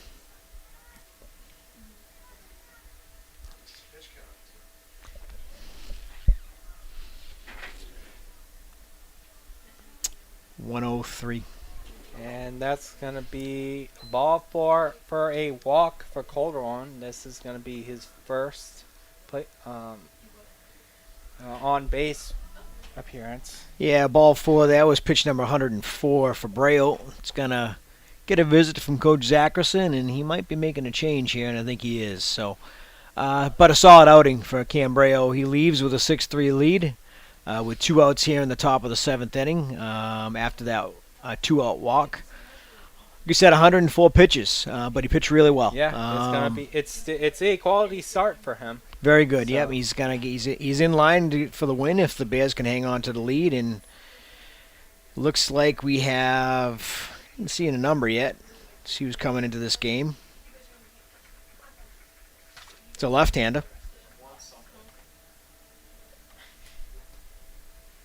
Number 18. Harry Meehan, the freshman left-hander out of Guilford, New Hampshire.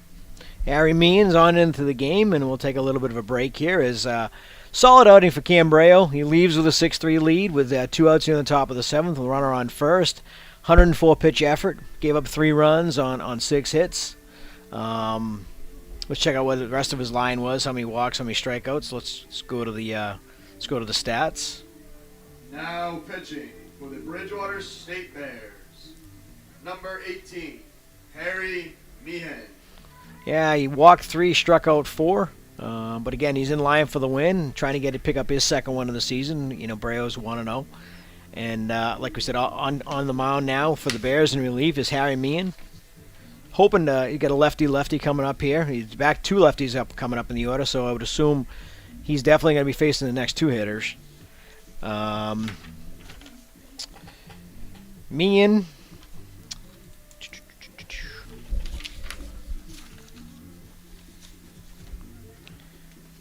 Let's see. He's pitched only 2 innings. He's made 1 appearance.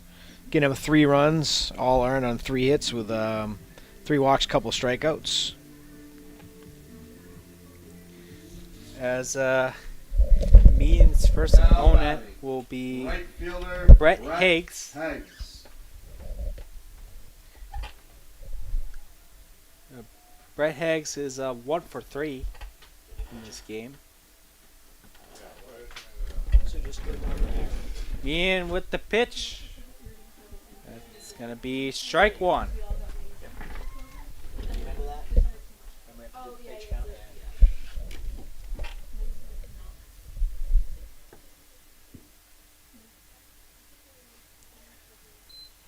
That's gonna be ball 1. 1-1 count for Higgs. That's why it's questioning.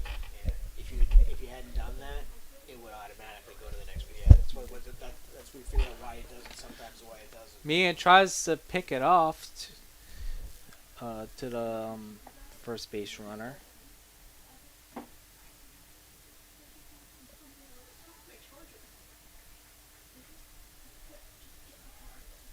And he's stealing very, very easily. But he almost came off the base. But Lindsay did have a chance, but Yeah, I mean, he got a great jump. Why he didn't go in sliding, I'm not sure. He almost put himself out there by not sliding into the bag, but he is safe on the stolen base. He did steal it off the pitcher, not much of a chance. Good throw down by Longley, but again, he had a great jump. And Longley's actually going to go out and have a little chat with Harry Meehan with the count 2-1. Just try to get on the same page of what we want to do here, and try to attack the batter Higgs and get out of this inning. yeah, try to strand Calderon, which it was Calderon with the steal.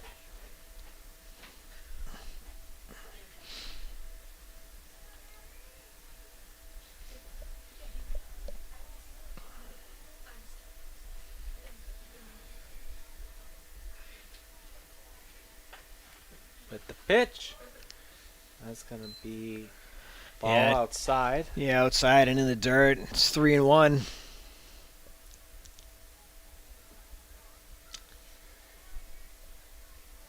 Yeah, do not want a walk for your first at bat. But that's gonna Foul out of play. foul out play, and that's gonna make it a full count. Another left-handed batter, Marshall, on deck. Both bullpens are quiet, so this is Meehan's inning, to finish.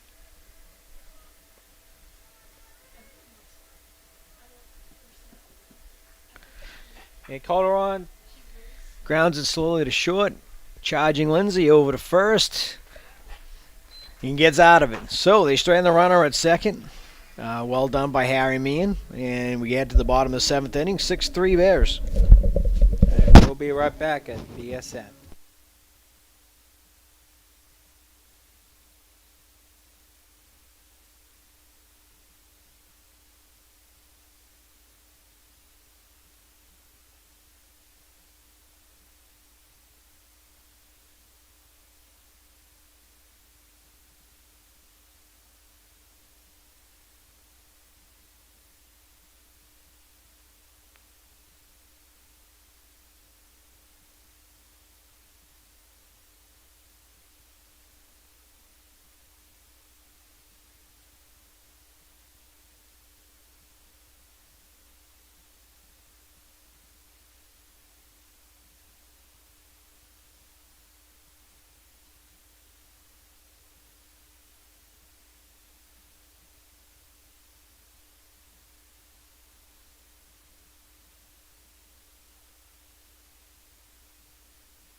Looks like we may be getting a substitution. Um, there, it may be a catcher, but we'll update you for more information. And meanwhile, the Jasmine is up to bat. He's 0 for 3 in this game. Now back.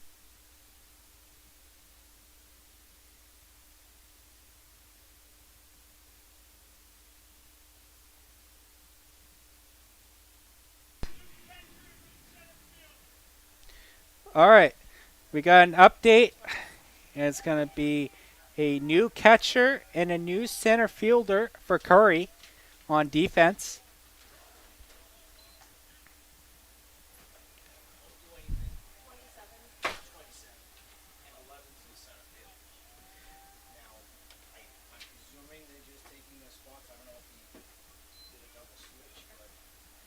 Okay.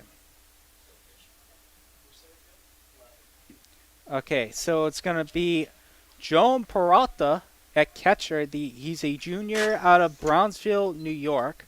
And then at center fielder for the Cardinals is number 11, Jonathan Oliveira, the graduate student out of Peabody, Mass.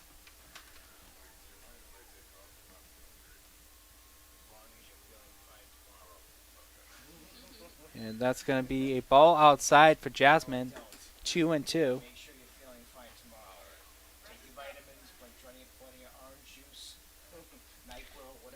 Jasmine follows it back, and that's going to be 2-2 count. I believe it's going to be the 6th pitch of the inning.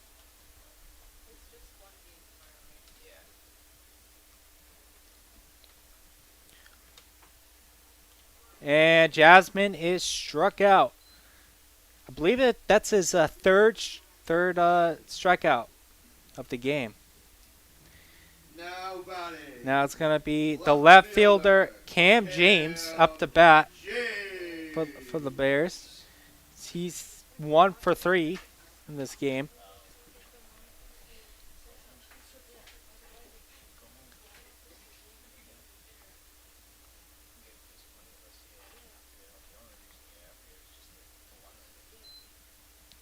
And that's going to be ball down low. It's going to be 1-0 count for James. Ball 2. That's going to be 2-0 count.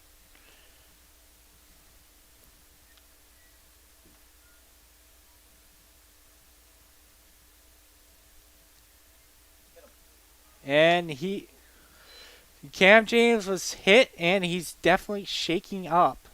He's grabbing his left arm. I hope he's okay.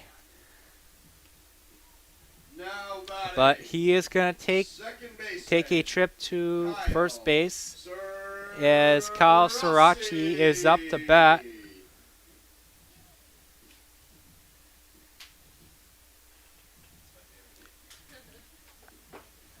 And James is going to stay in the game despite being shaken up. And Sirachi's up to bat.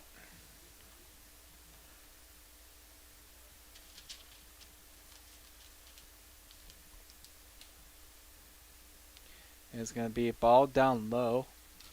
Ball 1.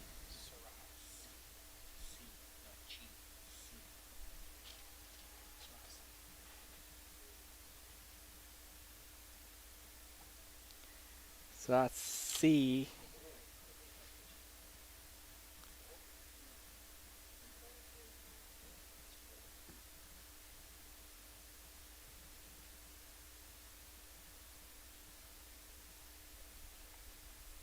So,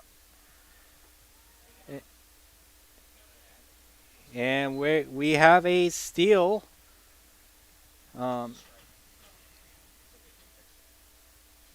Yeah, it was Cam James with the steal. And now he's at second.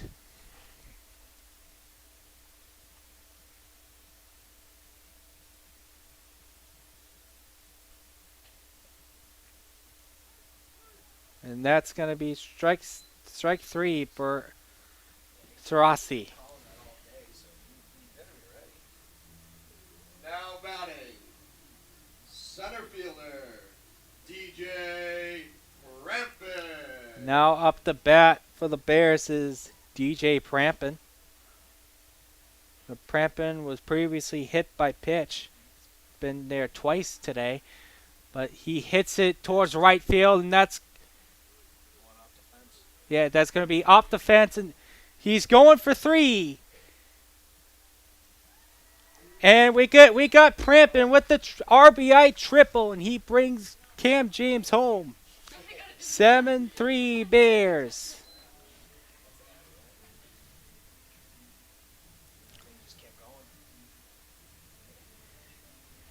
Now Longley Now is batting, 2 for 3. catcher, Eric Longley. Eric Longley has 2 hits on the in this game. Longley had a 2 RBI double in the second, and a single.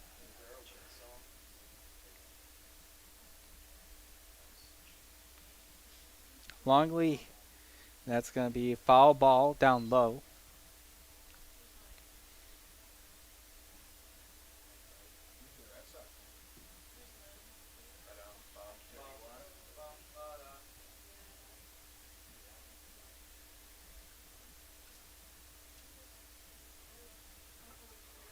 It's going to be ball outside for Dyer.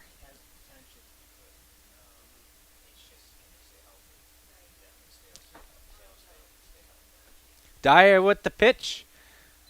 It's going to be outside, but Peralta was able to block it to avoid a double pitch, a wild pitch.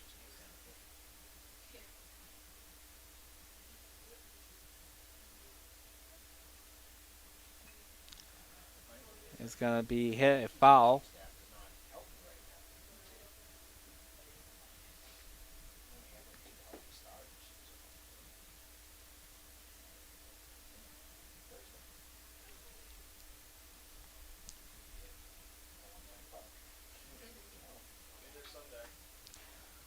Yeah. All right, we got a RBI single, and that's going to be that's going to be an error, and he brings Prampin home. Now batting, But number 1, shortstop. it was Longley that brought Prampin home, and now we're back to the top of the order with Kevin Lindsay. It is now 8-3 Bears with 2 outs in the bottom of the 7th. Kevin Lindsay had a sacrifice bunt in his last at bat. He also brought home Prampin.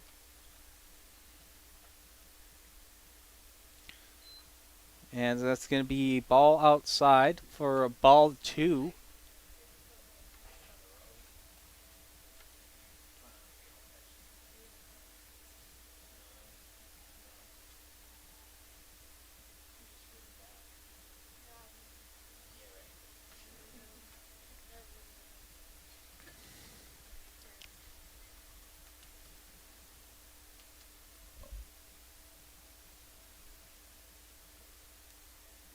Lindsay swings and a miss.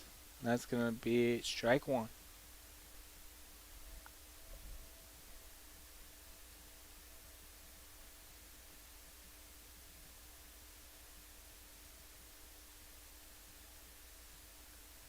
Ball outside. That's going to be ball 3. That's going to be 3-1 count for Dyer. Now Dyer is trying to get out of this 2-run inning. Lindsay fouls it off. That's going to make it a full count. Will Lindsay try to stay alive here? With the 6th pitch in the at-bat, Dyer tries to pick off. Tries to pick up Longley.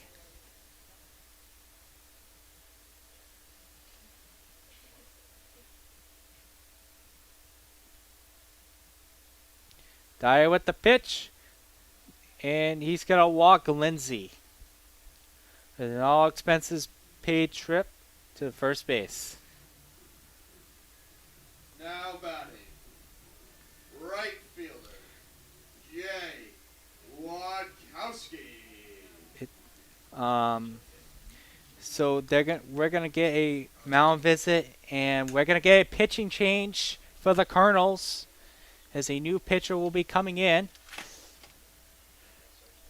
And we're also gonna get a pinch hitter for the Bears. It's gonna be Sean Gowdy, who's pinch hitting for Joey Wadkowski. He's a senior. He's gonna outfielder out of Weymouth, Mass.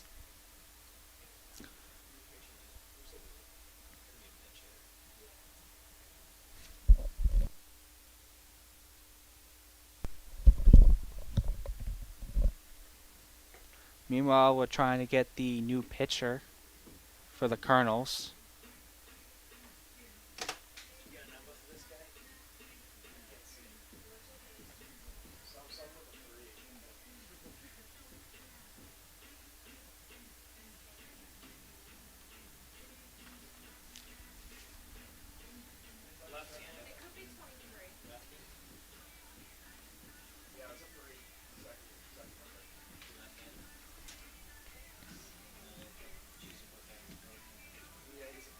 Looks like a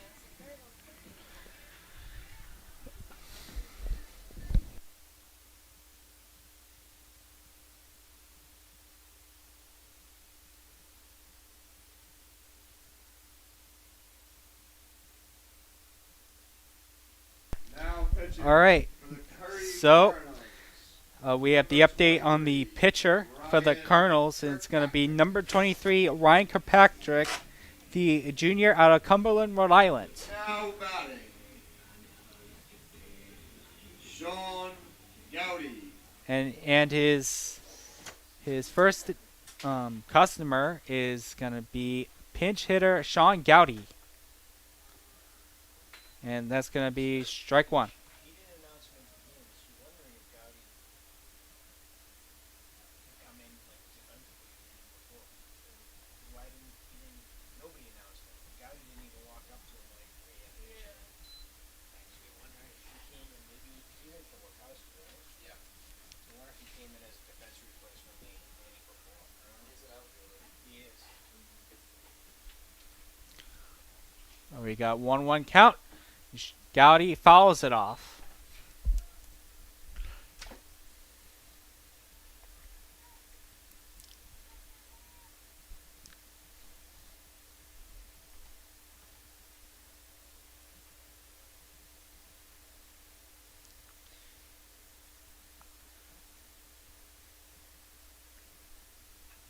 Gowdy fouls it off again.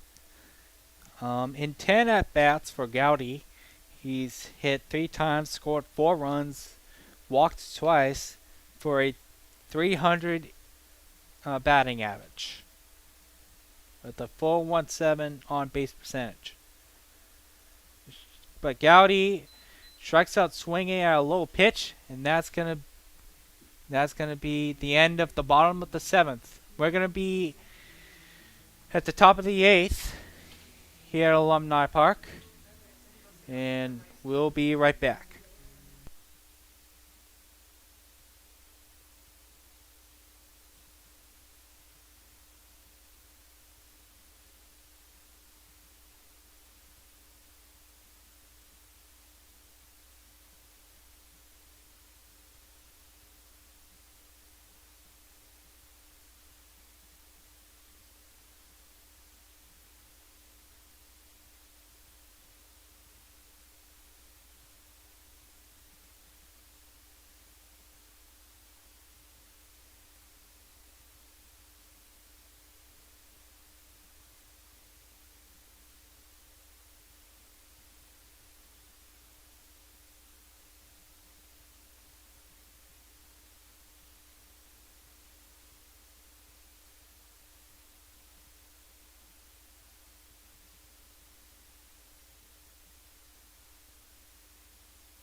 Alright, we're going to be back First at the baseman, top of the Tommy 8th Marshall.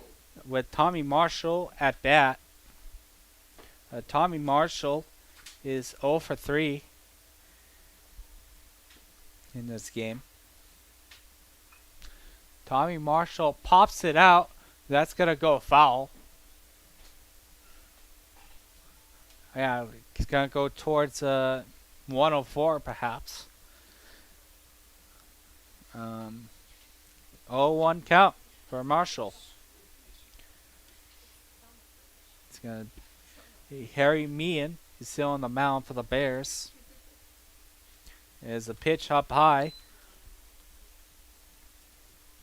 It's going to be 1-1 count for Marshall.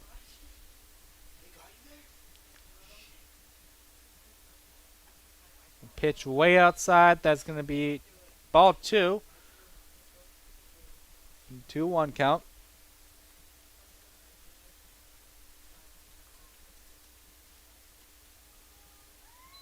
Yeah, it's going to be strike 2 for Marshall.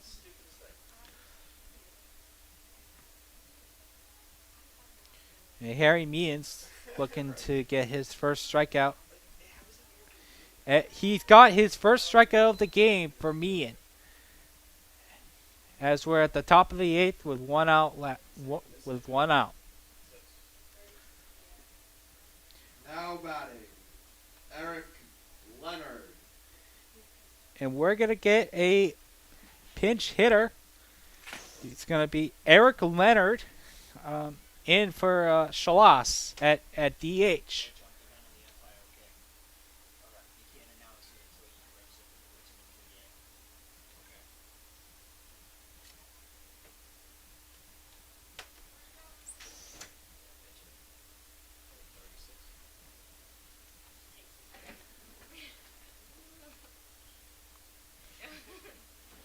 And that's going to be a ball high for Meehan. And it's going to be ball 1 for Leonard. Eric Leonard is listed as an infielder. He bats right. He's out of Dedham, Mass. And he's a sophomore. And it's going to be 1-1 count. Going to be now 2-1 count. With ball 2 on Meehan.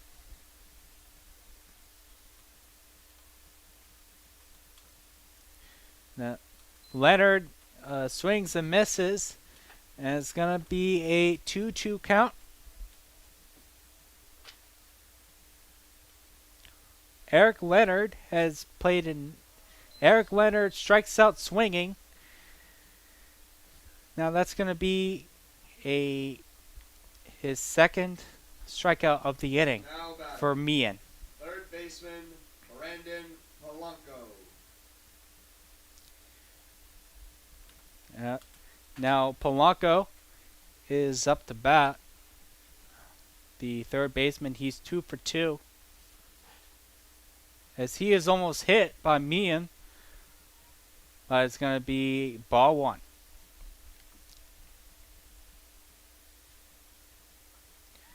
Polanco tries to check it, but that's going to fall for strike 1.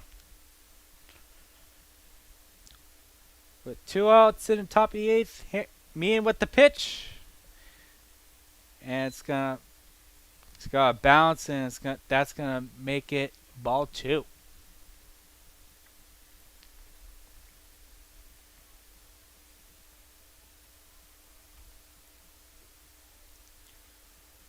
And that's going to be ball outside, 3-1.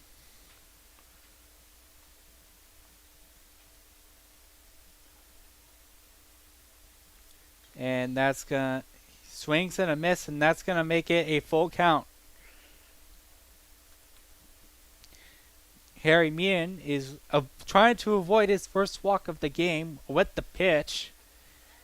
Another strikeout, 3 strikeout inning for Meehan. And at the top of the 8th. We're gonna head into the bottom of the 8th with an 8-3 lead. here at Alumni Park. We'll be right back.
All right, we're gonna get a couple changes for the Colonels.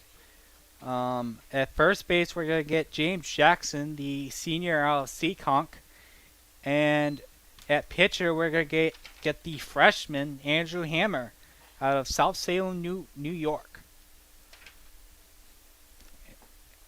and that's gonna be a ball. Starting off with ball two. Thornell is up to bat. He's a 2 for 4. No, Thornell hits it deep towards right field. And that's going to be out number 1.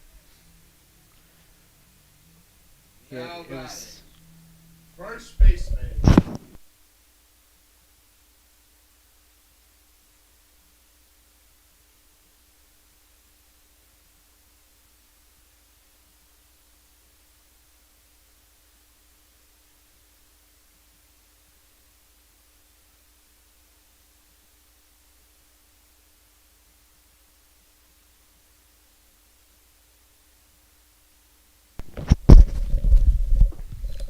all right. Moas hits a ground out, and that's going to be the second out of the inning. Now With Jasmine, designated hitter. the designated hitter, DJ Jasmine, is 0 for 4 with 3 strikeouts. But Jasmine gets his first base hit of the inning of the game.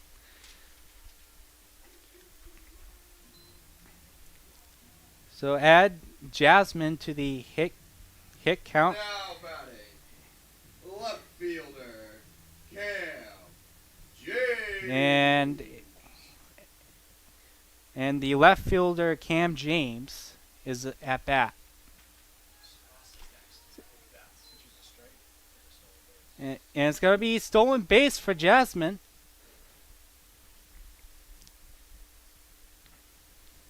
Yeah,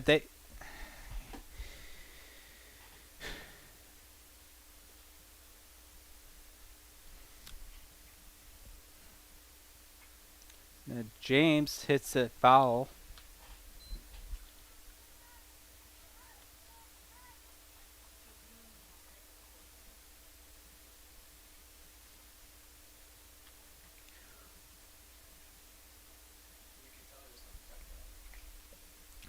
The Bears have 5 stolen bases in this game versus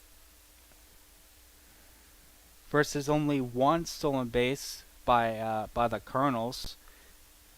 So they've been on point for the most part at swiping at second and third. And that's going to be a strikeout for James, and he's going to retire the side.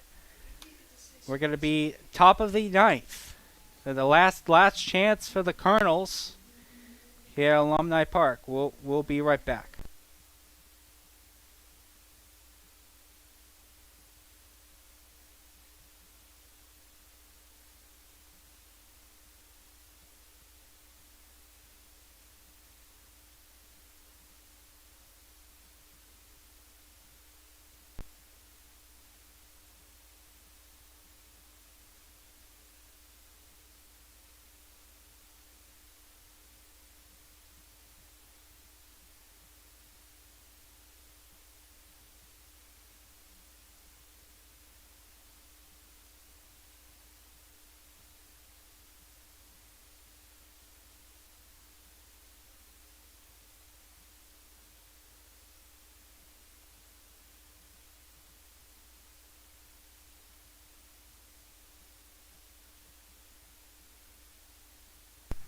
Alright, we're going to get a new pitcher for the Bears.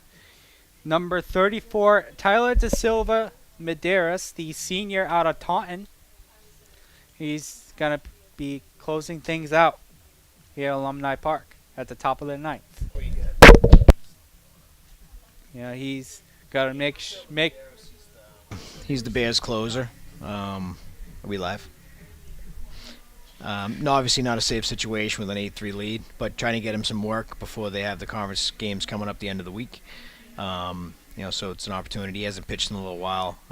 He didn't pitch over the weekend and against Emerson, so just get him some work. Try to close this game out. Last time he came in was the 6-5 win over RIC, where he kind of worked out of a little self-induced trouble that he brought on, but he was able to get out of it and secure the win for the Bears in that one. 14 career saves for Da Silva Medeiros. He's one shy of the Bears' career record of 15, set by Kevin O'Leary and equaled by BSU Hall of Famer Freddie Martin in 96 and 98 respectively. Obviously not a safe situation, so no chance at a record today, but or a tying record today, but a good opportunity to get some work in before this weekend's big conference opening series against MCLA. Yep, and it's going to be his first customer is going to be Goonan, who's 2 for 3. And then follow him will be Joan Peralta, Fagala, and Hume. And he swings and a miss. That's going to be strike 2.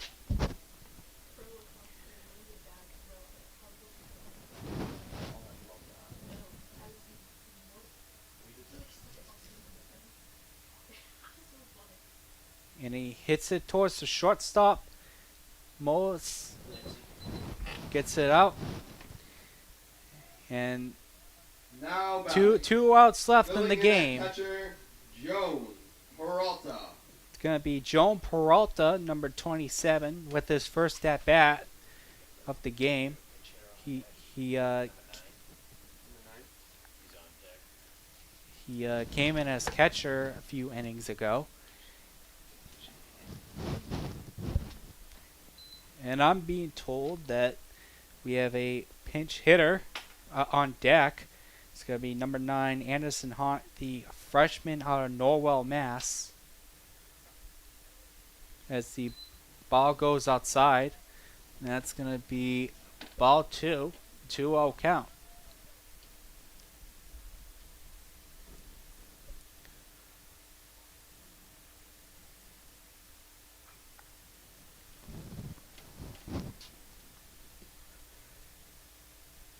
And he fouled it off, so that's going to be 2-1 count for Peralta.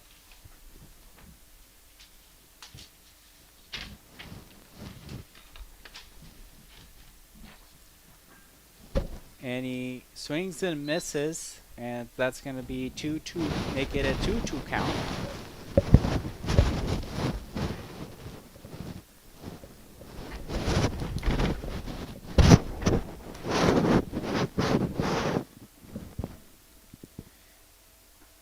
And that's going to be a ball outside for Medeiros. And that's going to be ball 3, make it a full count. Medeiros is looking to strike Peralta out for his likely only at-bat of the game. Now Peralta hits it towards left, but that's going to go towards Route 104.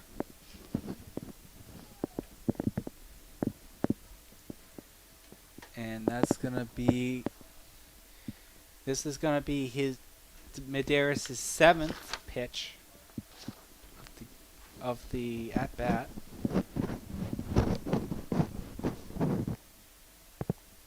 And he got him, and that's going to be a strikeout.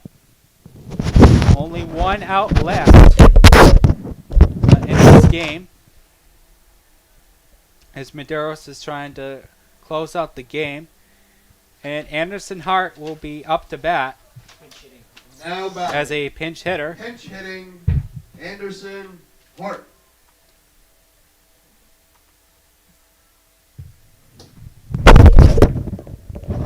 Anderson Hart has only had 4 at-bats.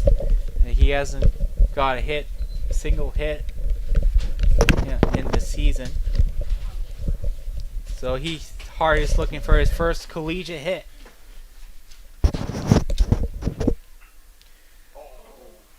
And he hits it in between. Nice It's play. gonna be out at first, and it's gonna. 1-6-3. That's the end of the Touch game. the pitcher's hand. Bears win 8-3. With Medeiros closes it Final out. score. Yeah, it's a nice play there by Bridgewater State University Bears. Lindsey, range to the other side of the second base bag. Looked like the ball tipped off of Silva Medeiros' bare hand, and it was a very nice play by Kevin Lindsey there in this Yeah. ball game. He ranged way past the second base bag and off balance to the first. Got the pinch hitter Hart. So good win for the Bears, 8-3. 10 hits in the game. Bridgewater State improves to 9-5 with the win. The win goes to Cam Braille, who worked 6 2/3 innings, pitched solid baseball, improves to 2-0 in the year. Curry falls to 5-11. The loss to Bobby Marshall, the starter. He is now 0-2. Game took 2 hours and 23 minutes to play. Not bad. We got 8 in a nice, beautiful day here at Alumni Park, and good win for the Bears. Snapped a small 2-game losing streak, get them back on track, and we'll be here tomorrow when LaSalle University comes to Alumni Park for a 3:30 affair tomorrow. That game was supposed to be played yesterday. A little rain postponed that till to tomorrow, so we'll see the Lasers of LaSalle University here at Alumni Park tomorrow afternoon, and then on Friday the Bears go to MCLA for their first game of the MASCAC schedule when they play at Springfield at College. Springfield College, 11 a.m. early start. Nice 11 a.m. game at Springfield College is hosting that game because MCLA's field I don't believe is ready yet.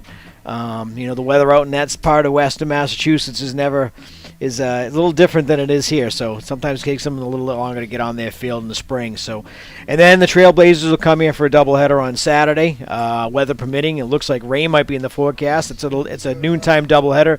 That would be shifted to Sunday if the weather doesn't allow us to play on Saturday. We'll see. But Zach, thank you so much. Thank you for having me on a couple times here during this game. I was able to share this game with you. Yep. Put my 2 cents worth in. Great job as usual.